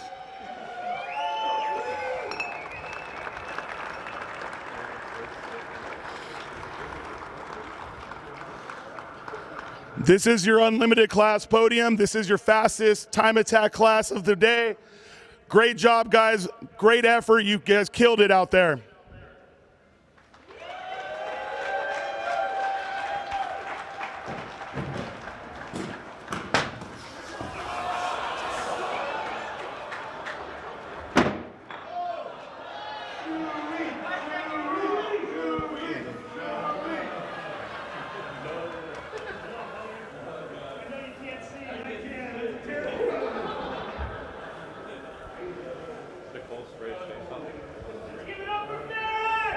Ferris!